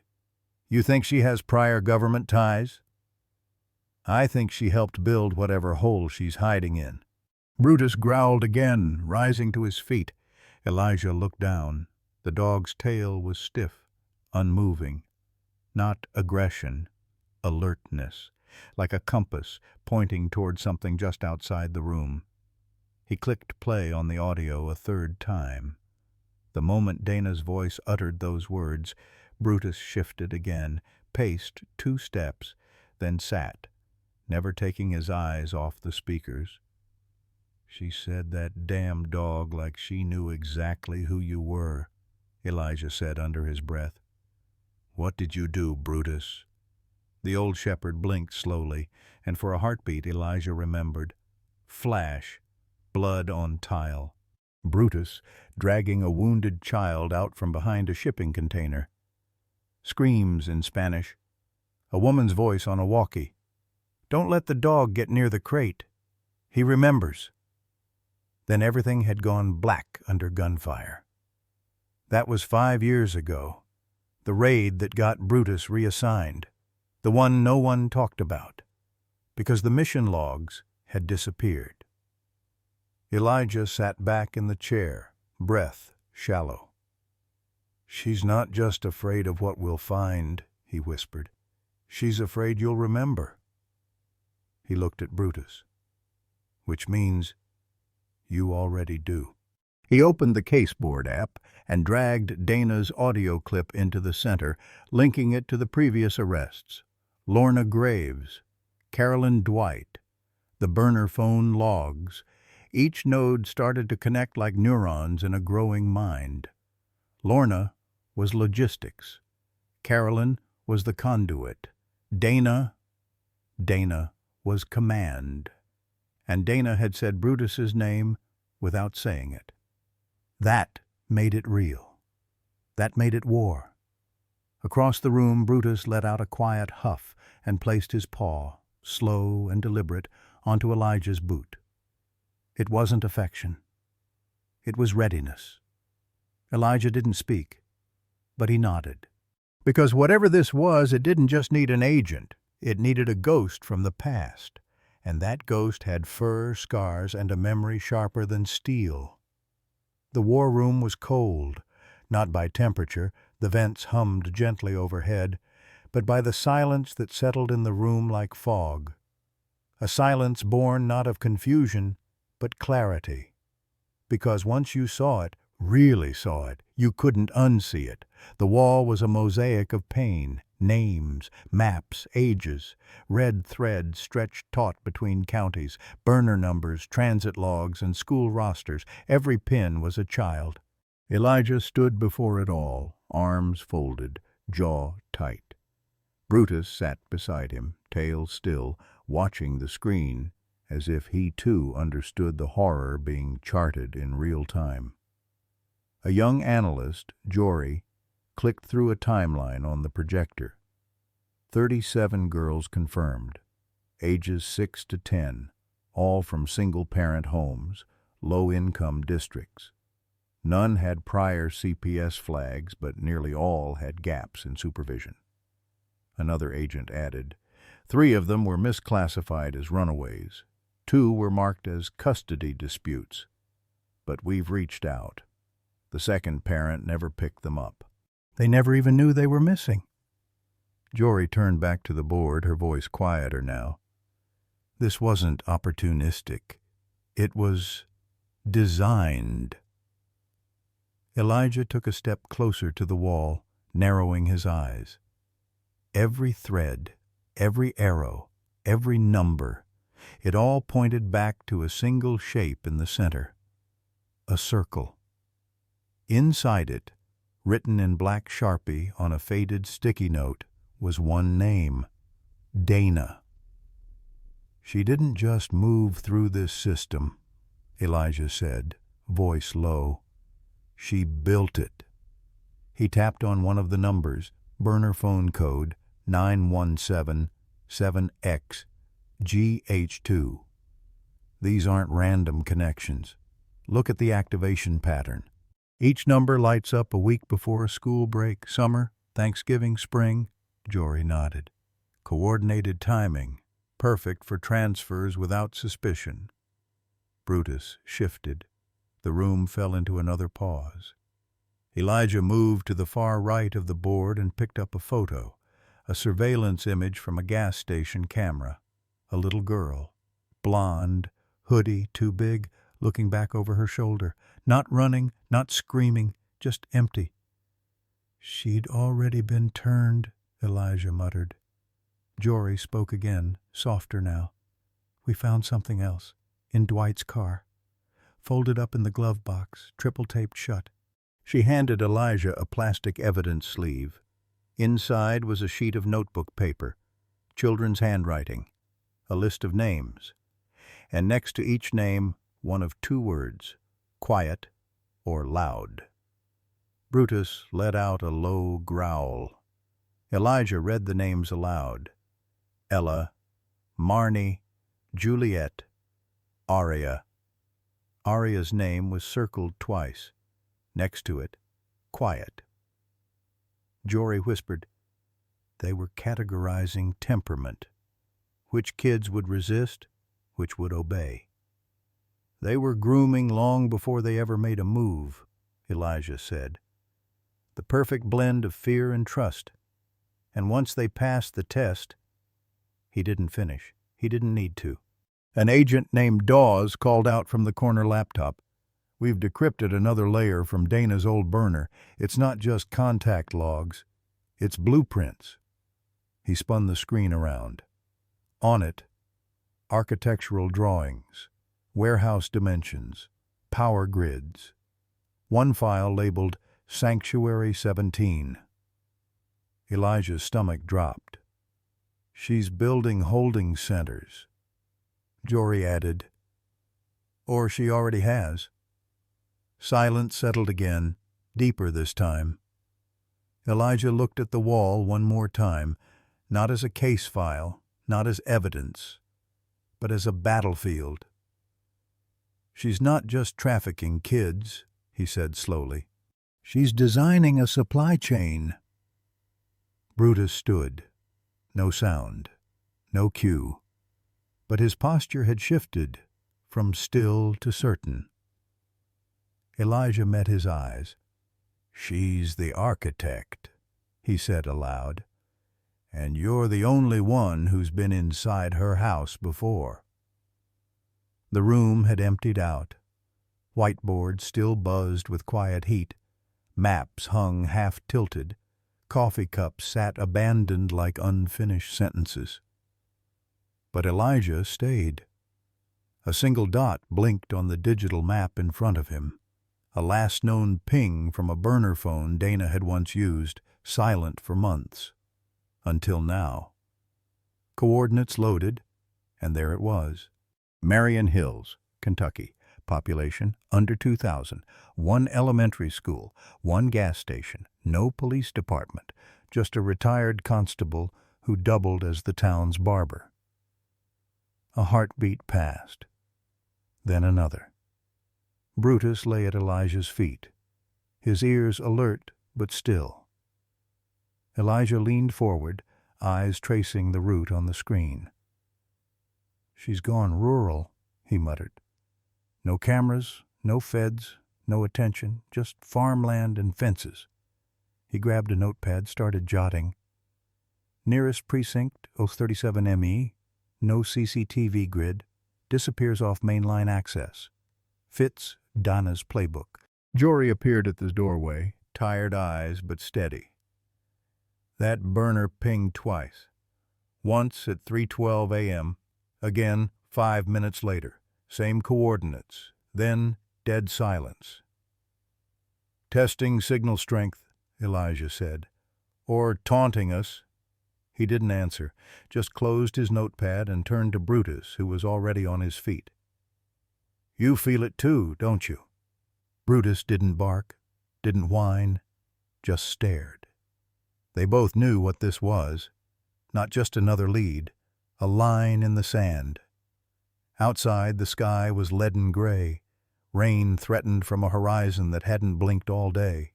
Elijah opened the SUV's rear and loaded the gear. One duffel, a medical kit, a vest marked K9, and a small metal box that hadn't been opened in years. He clicked it open now. Inside, a collar. Old leather, cracked along the edges. The brass tag had a single word: Ranger. Elijah ran a thumb along its curve. Brutus watched, unmoving. "You're not the first one I've trusted on a call like this," Elijah whispered, "but you might be the last." He placed the box gently beside the vest. Jory came jogging down the steps, holding out a folded sheet. "Just printed it. County records say the school's under contract for renovation, starting next week. No paperwork on who approved it, no contractor name." Elijah didn't blink, which means the school's clearing out.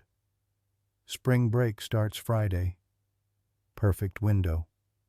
He stared at the town name again. Marion Hills. A place that barely existed on most maps. No media, no infrastructure. The kind of town that only made the news when it stopped existing altogether. Brutus circled once and settled in the front seat. Elijah climbed in after. "You want backup?" Jory asked, hand on the door frame. "I can push this up the chain." Elijah shook his head. "No time.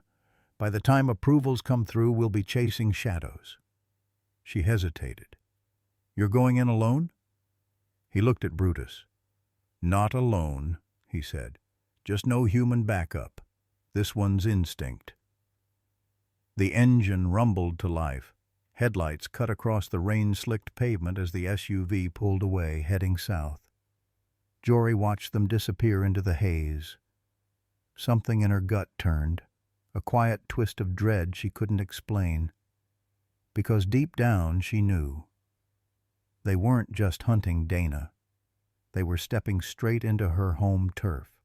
2 hours into the drive, Elijah turned off the interstate and onto a narrowing ribbon of blacktop. Farms bled into woods. Houses thinned out like teeth in an old man's grin. Brutus stood up in the passenger seat, nose tilted toward the cracked window, sniffing, processing. "What do you smell, boy?" Elijah asked softly. Brutus didn't growl, but he didn't sit either. Elijah eased his foot off the gas. The GPS blinked. Next turn, 1.3 miles. He passed a faded welcome sign. Marion Hills, where tomorrow grows. Below it, someone had spray-painted a crude smiley face.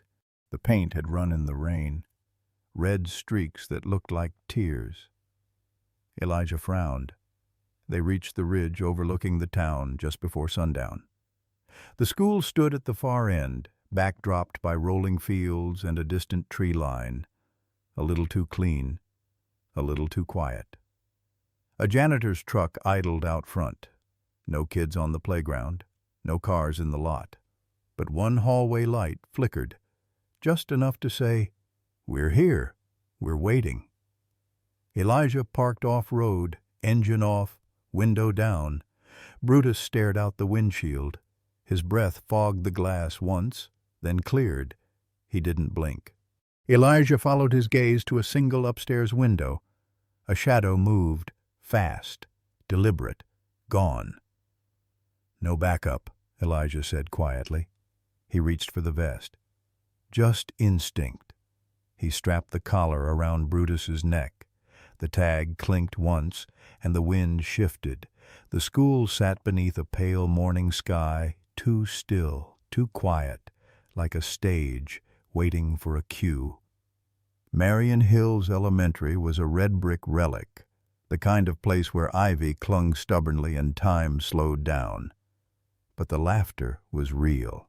Children's voices spilled from open windows, chalk on blacktop, sneakers squeaking on tile, a world unaware. Brutus didn't care. He was already walking. Elijah followed, a canvas strap over his shoulder, civilian clothes, maintenance badge clipped to his collar. The satchel of tools masked the Glock tucked inside. Brutus wore no badge. He didn't need one. They passed the front office easily. A young receptionist glanced up. "Boiler issue?" "Leak in the east wing," Elijah replied. She pointed. "Past the music room. Shouldn't be anyone there until after recess." Perfect. The hallways smelled like disinfectant and pencil shavings. Macaroni suns and paper collages lined the walls. Everything was cheerful, almost too curated. Brutus moved silently, steps measured. They passed a teacher round-face, glasses on a chain. She smiled. "Lost?" Elijah offered a polite nod. "Tracing pipelines. Old bones in this place?" She chuckled. Brutus ignored her. He only ignored threats when they were irrelevant. But predators? He never missed them, unless he recognized them. They moved on past lockers, a supply closet. Brutus slowed, nose to a damaged locker vent. He gave a faint whine, then continued. Further down they reached a door-glass pane half covered in laminated stars. Brutus stopped, tail stiff, shoulders locked. Inside, the classroom looked normal. Desks, whiteboard, bean bags, empty. But Brutus wasn't reading the room. He was reading what lay beneath it. He tapped Elijah's boot, looked up, a silent signal, a warning. "We're not alone." "You sure?" Elijah whispered. Brutus didn't blink. The school bell rang. The moment broke. Doors opened. Kids flooded the halls, backpacks bouncing, voices rising. Elijah stepped back, melting into the wave. Brutus flowed with the crowd, a silent sentinel. A girl dropped a pencil near him. He paused to let her retrieve it. His eyes never left room 112. At the front desk, the older woman stirred sugar into a mug that read, "World's Okayest Administrator." She smiled. "Find what you needed?" "Still checking pressure levels." "Well, don't let the dog drink from the sinks. Pipes haven't been flushed since January." Brutus turned, walked toward her. Slow, deliberate. Her smile faltered. He stopped, tilted his head. Not curious, certain. Elijah watched her face pale. She turned away. "Well, don't let me keep you." Brutus returned to Elijah. "She's close," he whispered. Brutus gave a soft huff. Affirmation. They moved quietly through the empty hallway. The air shifted. Elijah felt it tight in his spine. Then he saw the sign. Room 112. Speech Therapy. Letters in curly font, fixed with a pink flower magnet. Brutus stared, then growled. Elijah stepped closer, knocked once. A cheerful voice called, "Just finishing up. Come in." The room smelled like lavender and dry erase markers. Posters read, "Every Voice Matters." Plush toys and flashcards lay scattered on a rainbow rug. At the far end sat a woman, wire-rimmed glasses, cardigan, silver-streaked bun. She smiled. "Hear about the leak?" "Yes," Elijah said. "Must be the nurse's office. No issues here, but you can look if you want." Brutus didn't enter. He stared at a corner near a low shelf, half covering an air vent. The carpet frayed. Elijah followed his gaze, then looked at her. She kept smiling. "Work with many kids?" he asked. "Oh, yes. Mostly one-on-one. Some come early, it's quieter." Too smooth. This wasn't a classroom. It was a stage. Brutus growled again. Elijah gestured to him. "He usually doesn't react like this." "Maybe it's the air freshener," she offered, voice light. Brutus walked forward 3 steps, stopped in front of her. Their eyes met. Her smile dropped. "You've been here before," Elijah said. No answer. Brutus moved to the vent, sniffed, barked sharp, direct. Elijah knelt, peeled back the carpet. Behind the vent cover, a plastic bag. Inside, a pink unicorn sweater, torn, a strip of masking tape. Danielle W., age 7. Miss Darla didn't move. "You shouldn't have brought the dog," she murmured. "That dog just found what your smile couldn't hide." "You think you've stopped something?" Brutus growled, teeth bared. "You have no idea what's underneath this town." "You're talking about Dana," Elijah said. She smiled, slow and eerie. "She has more than names. She has faith." Brutus watched her with cold focus. This wasn't over. Room 112 wasn't the end. It was the beginning. They sealed the hallway. Elijah stood at the center of the crime scene.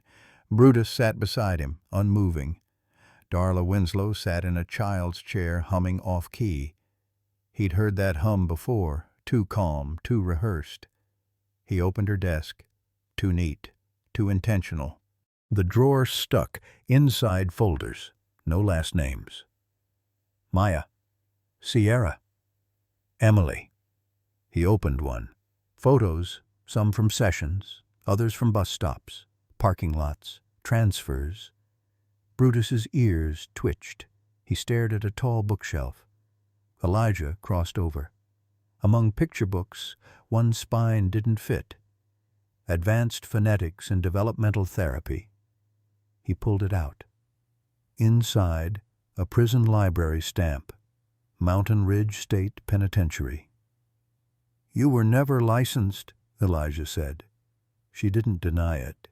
"You stole this identity, slipped into town like a shadow." Brutus barked once, sharp. At the base of the wall, his paw pressed against a wooden panel. Elijah tapped. Hollow. He opened it. Inside, sealed envelope, glossy photos, pages of names, pickup notes, timelines, red markings, and a name at the bottom, Lena Brooks, scheduled for April 4th. His stomach dropped. One final sheet. Burner numbers. Codes. At the top, for D. Only use on clean line. Dana. Elijah turned slowly, looked at Darla. "You're not just an accomplice." Her smile cracked. "You're Dana Winslow," he said. "The one we've chased since '09. The group home fire. The sealed record." Silence. "You're not a therapist," he said. "You're the architect." She stared back, then finally spoke. "Catching me changes nothing." "No," Elijah said. "But it stops you." He passed the envelope to the officer. "Start facial rec. Start with Lena Brooks." He looked back at Darla.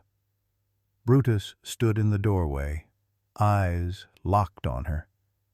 And in that moment, her mask finally fell. Something in her face broke, just for a second. She wasn't looking at a dog. She was looking at judgment. The cuffs clicked tighter, and the hum began again.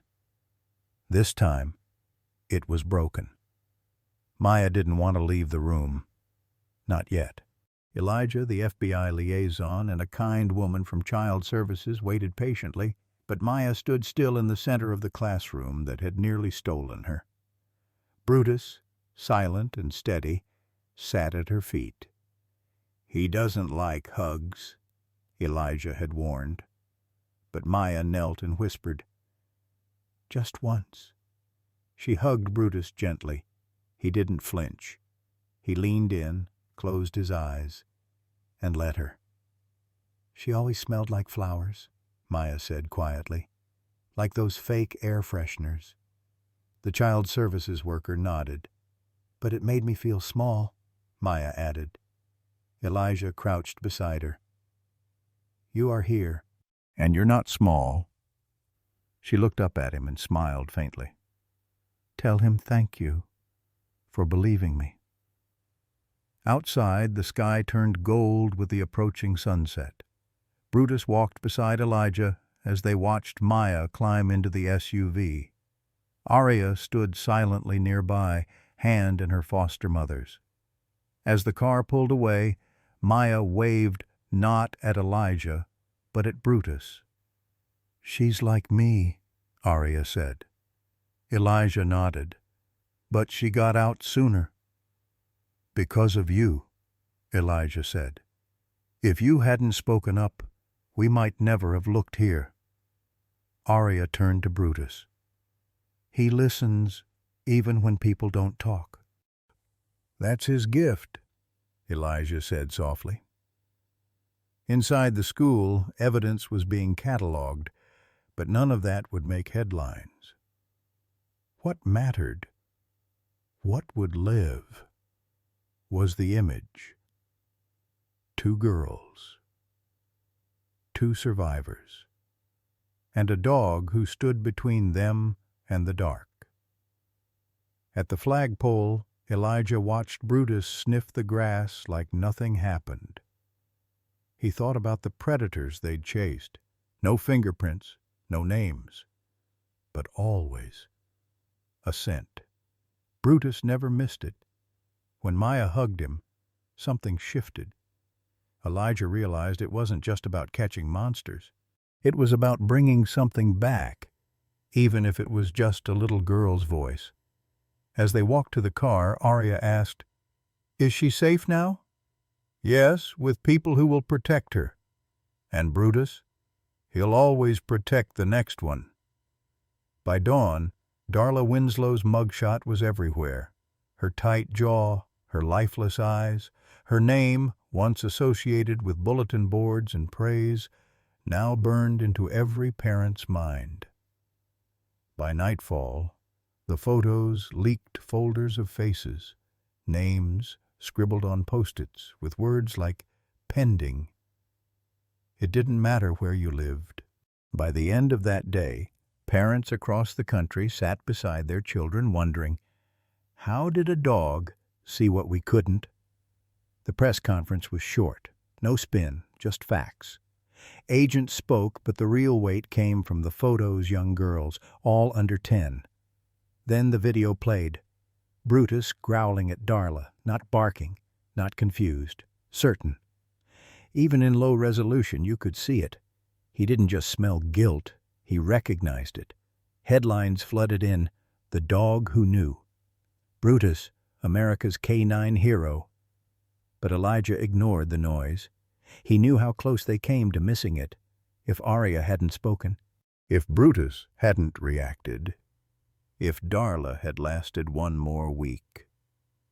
At a vigil outside Indianapolis, parents gathered with candles and photos. One man said, "My daughter went to Marion Hills in 21. She remembers a lady who smelled like lilacs." Another mother asked, "How did a dog see what we couldn't?" Elijah answered, "Dogs don't lie to themselves. They don't want it to be something else. They just know." That silence afterward was the loudest sound of the night. Later, a mother posted a photo online. Her daughter sat in the grass, reading beside Brutus. The caption read, "He didn't save just one girl. He saved all of us from pretending this kind of evil wasn't real." It was shared over 400,000 times in 24 hours. Inside the FBI office, the whiteboard once covered in leads now held only one word, circled 3 times. Dana. Darla Winslow was the alias, but Dana was the architect.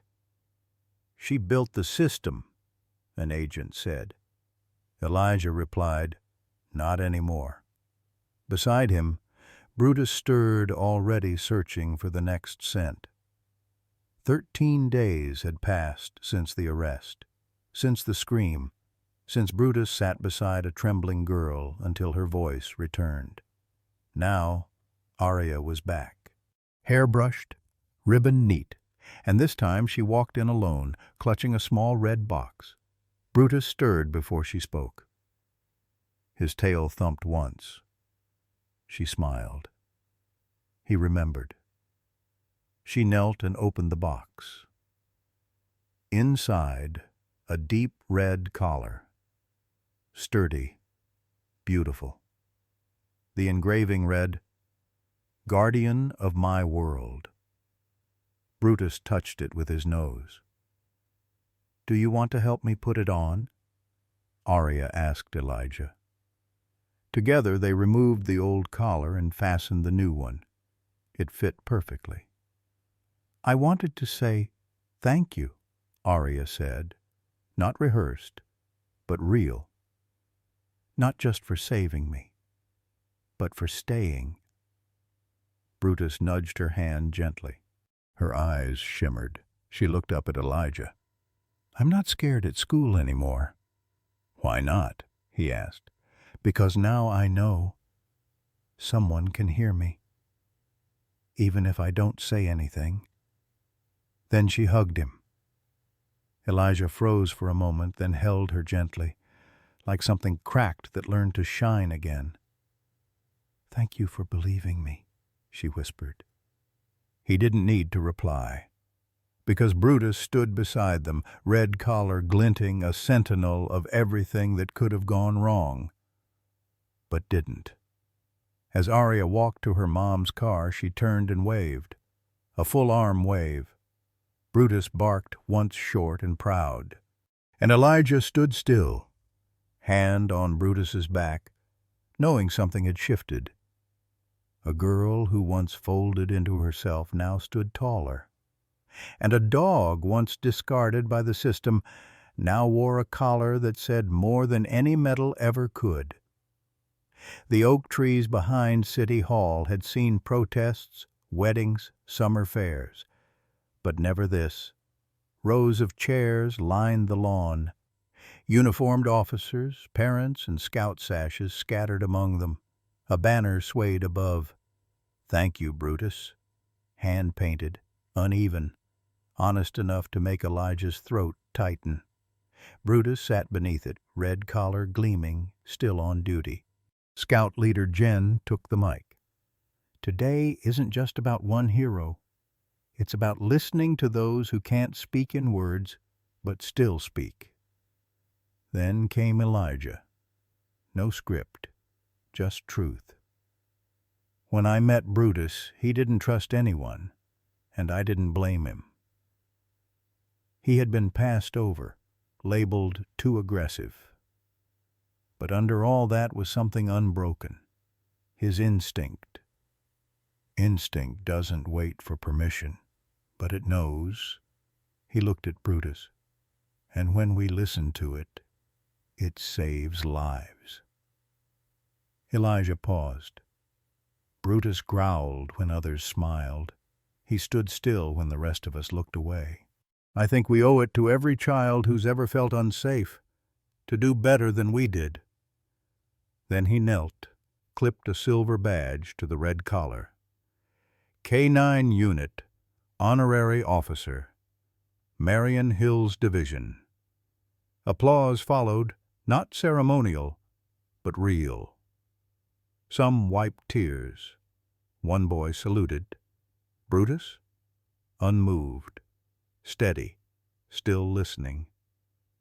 After the crowd left, Elijah sat beside him under the oaks. A scout had left a badge sash. On it, one patch stood out, a stitched silhouette of a dog.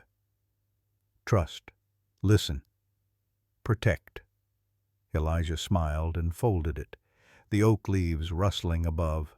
It started with one drawing slipped under the precinct door, a stick-figure dog, big ears, a heart, 4 crooked words.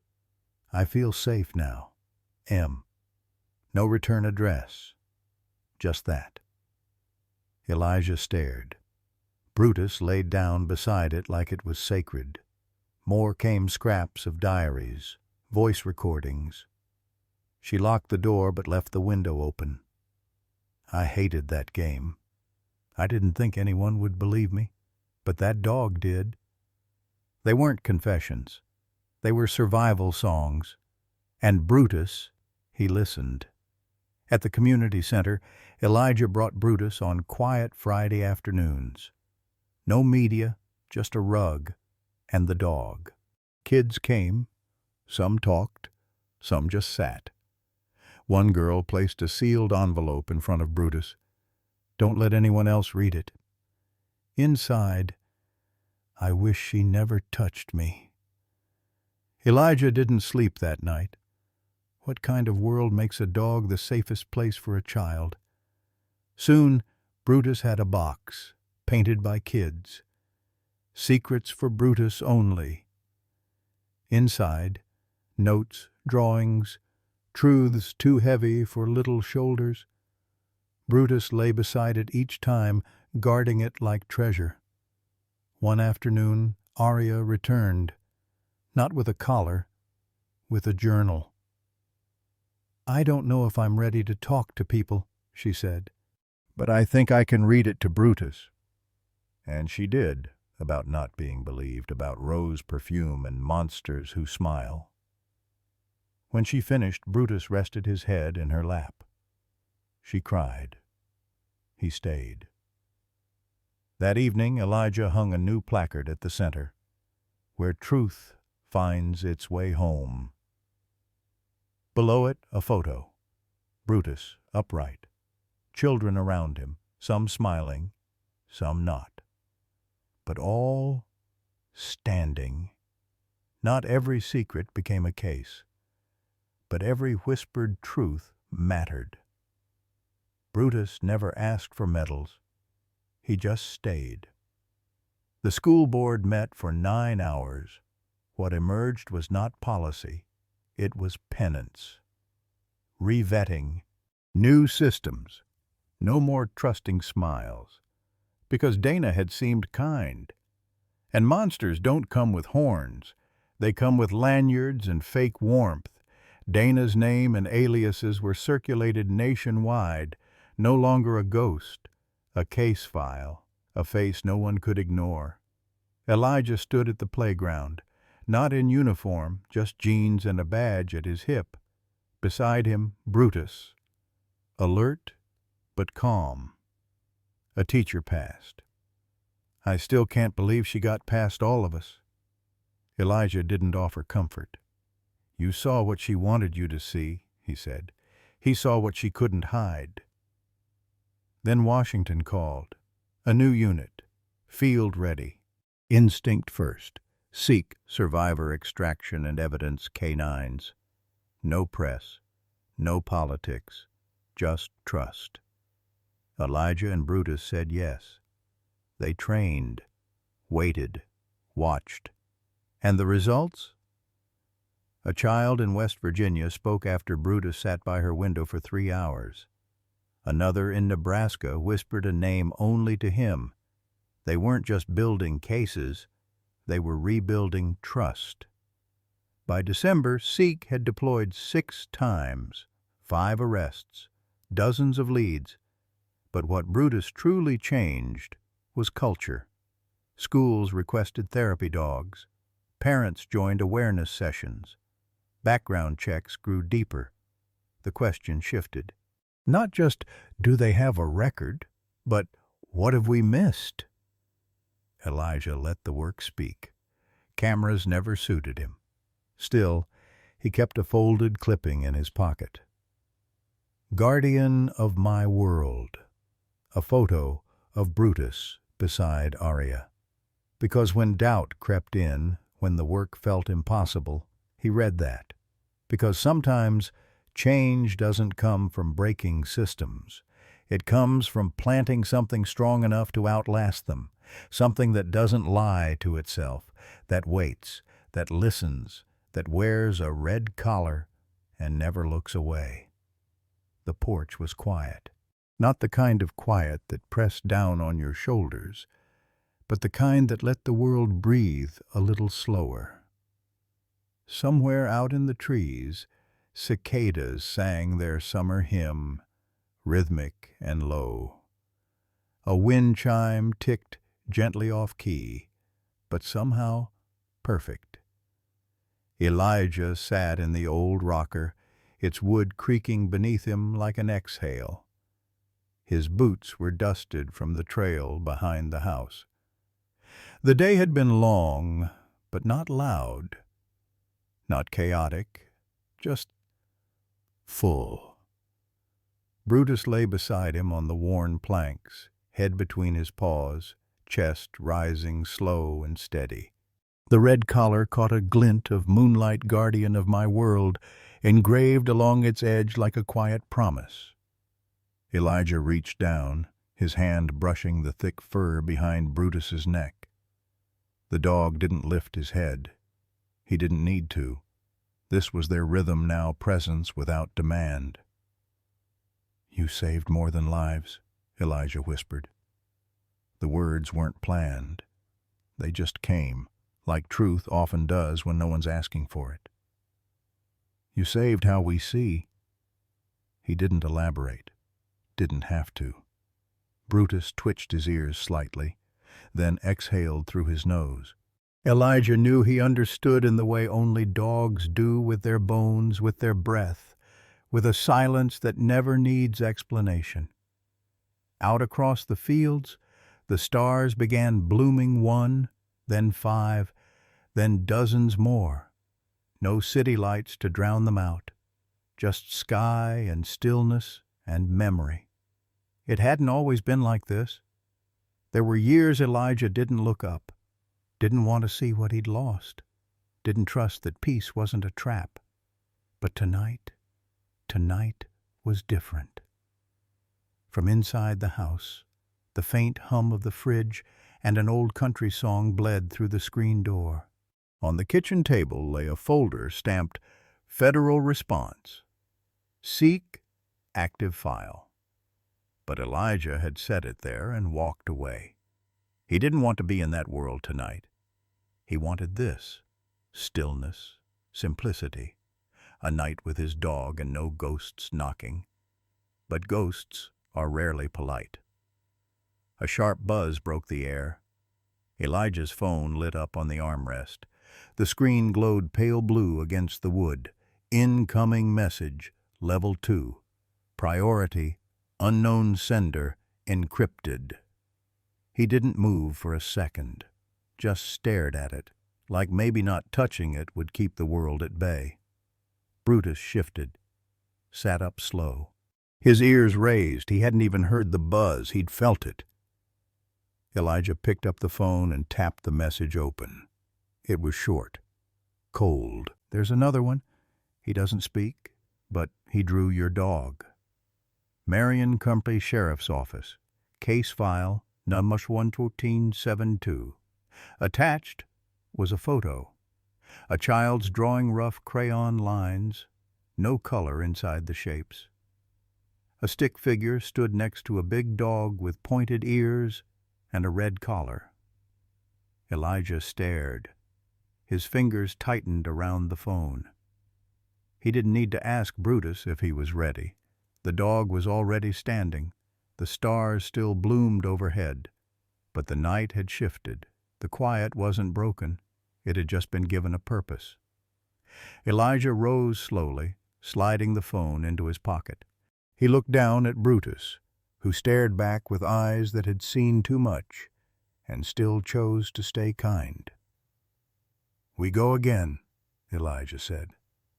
Brutus wagged his tail once, soft, steady, and then they walked back inside, not away from peace, but toward the reason it mattered. Because somewhere out there, a boy who didn't speak had drawn a dog, and that was enough. The file came in thick, heavier than it should have been for something so cold. Elijah flipped it open on the kitchen table, the edges worn, the paper yellowing at the creases. The case had been shelved 5 years ago. Presumed deceased. No further leads. But now, under the sterile glow of the kitchen light, it pulsed with something living. Her name was Lena Maris, 8 years old, missing from rural Georgia, vanished walking home from choir practice in a town where nothing was supposed to happen. A mother's voice had trembled through a phone line that night, telling dispatchers that Lena was just late. She always sings in the yard when she's close. I didn't hear her this time. They found her backpack. That was all. No footprints, no noise, no goodbye. Brutus lay nearby, head down, but his eyes locked on Elijah's hands as they scanned the names in the sidebar of the reopened report. The last line stopped him cold. Known associate, Hannah D. Weller. Also used aliases, D. Winslow, Darla W. Kinley, Hannah Dana Lee. Elijah's spine straightened like a shot of ice. His voice barely moved through his throat. Dana had protégés. Brutus lifted his head. Outside, the wind had picked up, brushing dead leaves across the porch like whispers. There was a taste to it. The kind that came before bad news had a name. Elijah turned the page. A Georgia State social worker's handwritten note was paperclipped to the back of the file, dated only 6 weeks before Lena vanished. The woman who enrolled Lena in the summer reading program smelled strongly of antiseptic. She introduced herself as Miss Hannah Lee, claimed to be a certified trauma specialist. I couldn't verify her credentials at the time, but she had documentation. Something felt performative. He didn't need more, but there was more anyway. A photograph, slightly out of focus, had captured the woman's back at a community fair.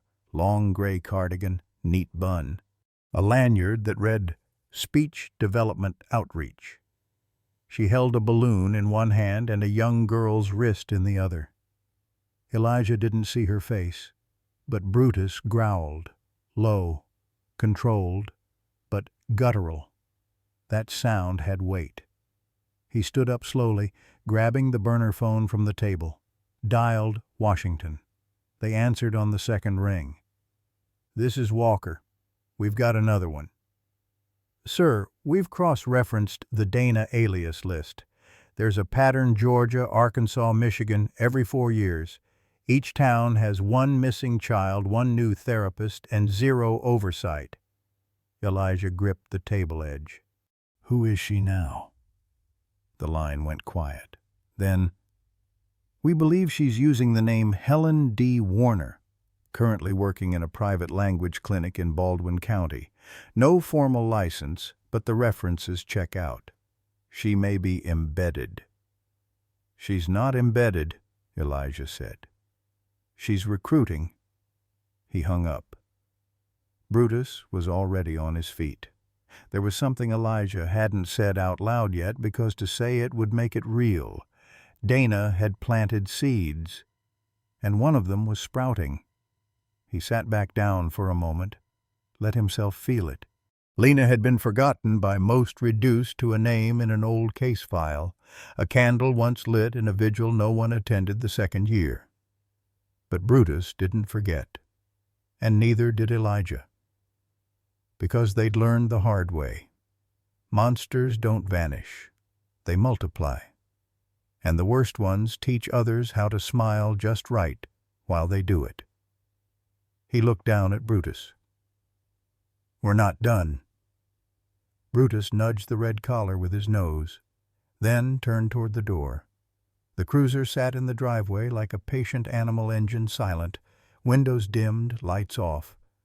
The kind of stillness that holds its breath. Inside the house, Elijah stood in the doorway, staring down at the old badge resting in his palm.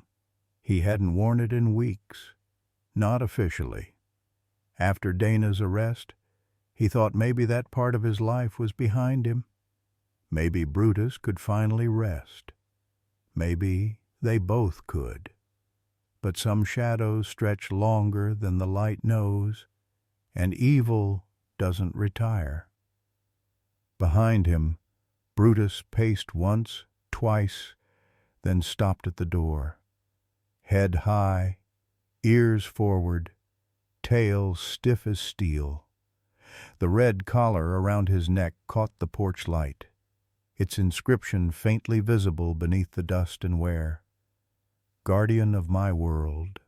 Elijah didn't say anything at first, just stared at Brutus for a long, heavy second, like he was asking, "Are you sure?" Brutus blinked once, then sat. Like always, the answer didn't need words. Elijah clipped the badge to his belt. His voice was low, soft, full of that calm before a storm he knew too well. "One more time, partner." The cruiser's engine growled awake like an old lion, familiar, reluctant, resigned.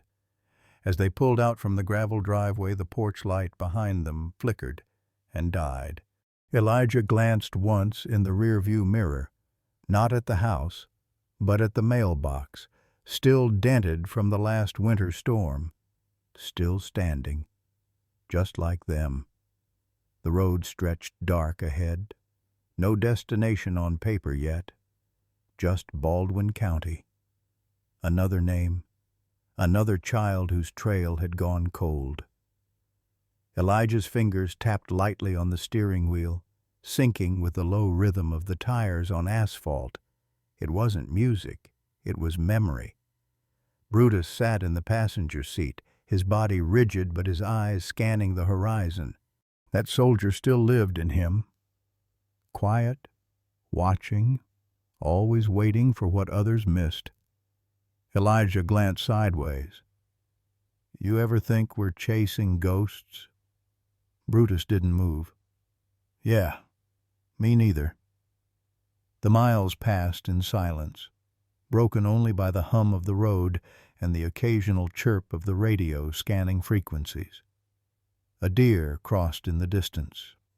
Elijah slowed instinctively. No rush. Not yet.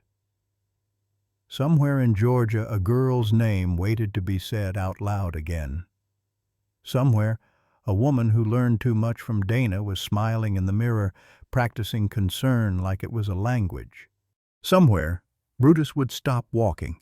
He always did, exactly where the truth broke through the cracks. By midnight, they crossed state lines. The highway signs blurred past "Welcome to Georgia," population 11,416. Small town, small dreams, big silence. Brutus shifted, nostrils flaring slightly. Elijah noticed. "You smell something?" A pause. Then Brutus sat up straighter. The cruiser's headlights caught a cluster of hand-painted signs on a fence near a turnoff road. Most were faded, but one stood out in fresh red paint. "Lena, we still believe." Elijah slowed. The turnoff led into nothing but pine trees and backcountry blackness. He didn't need GPS, he just turned. Half a mile in, the cruiser slowed to a crawl. An abandoned community center emerged through the trees, wood-chipped, swings rusted, roof sagging under years of forgotten childhood. Elijah parked under a broken lamppost. The moonlight did the rest. Brutus didn't wait for a command. He jumped out, paws silent on the gravel, ears slicing through the dark like blades. Elijah followed, heart steady, pulse low. "This is where it starts again," he whispered. But even he knew that wasn't true. It had never stopped. Back in the car, before they'd left the house, Elijah had torn out a page from an old notebook. It sat now on the dashboard, fluttering slightly in the night breeze. The words were simple, written by a child in pencil-smudged cursive. "Thank you for listening, Brutus. You made me feel brave again." Underneath it, in small block letters, Aria had added, "Be careful. Some monsters don't hide under beds." As they approached the center's broken steps, Brutus stopped. One paw raised, alert. The silence around them shifted. Elijah's hand went to the sidearm at his waist, fingers brushing the holster but not drawing. "Not yet," he murmured. "Let's see who's still awake." Brutus's tail twitched once, not wagging, calculating. And with that, they moved forward again, not chasing closure, chasing clarity. Somewhere deep in that broken place, a locked drawer still held a list. Somewhere, a child's sweater still smelled faintly of lilacs and fear. Somewhere, someone thought they'd never be found. But Brutus was on the road again, and he never lost the scent. In a world often blurred by noise, fear, and distraction, it is the quiet instincts of a dog like Brutus that remind us what truly matters. This story is more than just a chase for justice. It is a tribute to loyalty without condition, to love that does not need words, and to the bond between human and animal that can heal wounds deeper than we realize. German shepherds like Brutus are more than protectors. They are mirrors of our better selves. Alert, courageous, and endlessly loyal. Through their actions, they show us how to listen without judgment, act without hesitation, and love without limits. Let this story inspire us to pay attention, not just to the world around us, but to those who often go unheard. Sometimes the smallest voice comes from a child, sometimes from a dog's still gaze. Trust your instincts, cherish your companions, and above all, protect those who cannot protect themselves. Because heroes don't always wear uniforms. Sometimes they wear red collars, and sometimes they simply wait at the door until we're ready to see.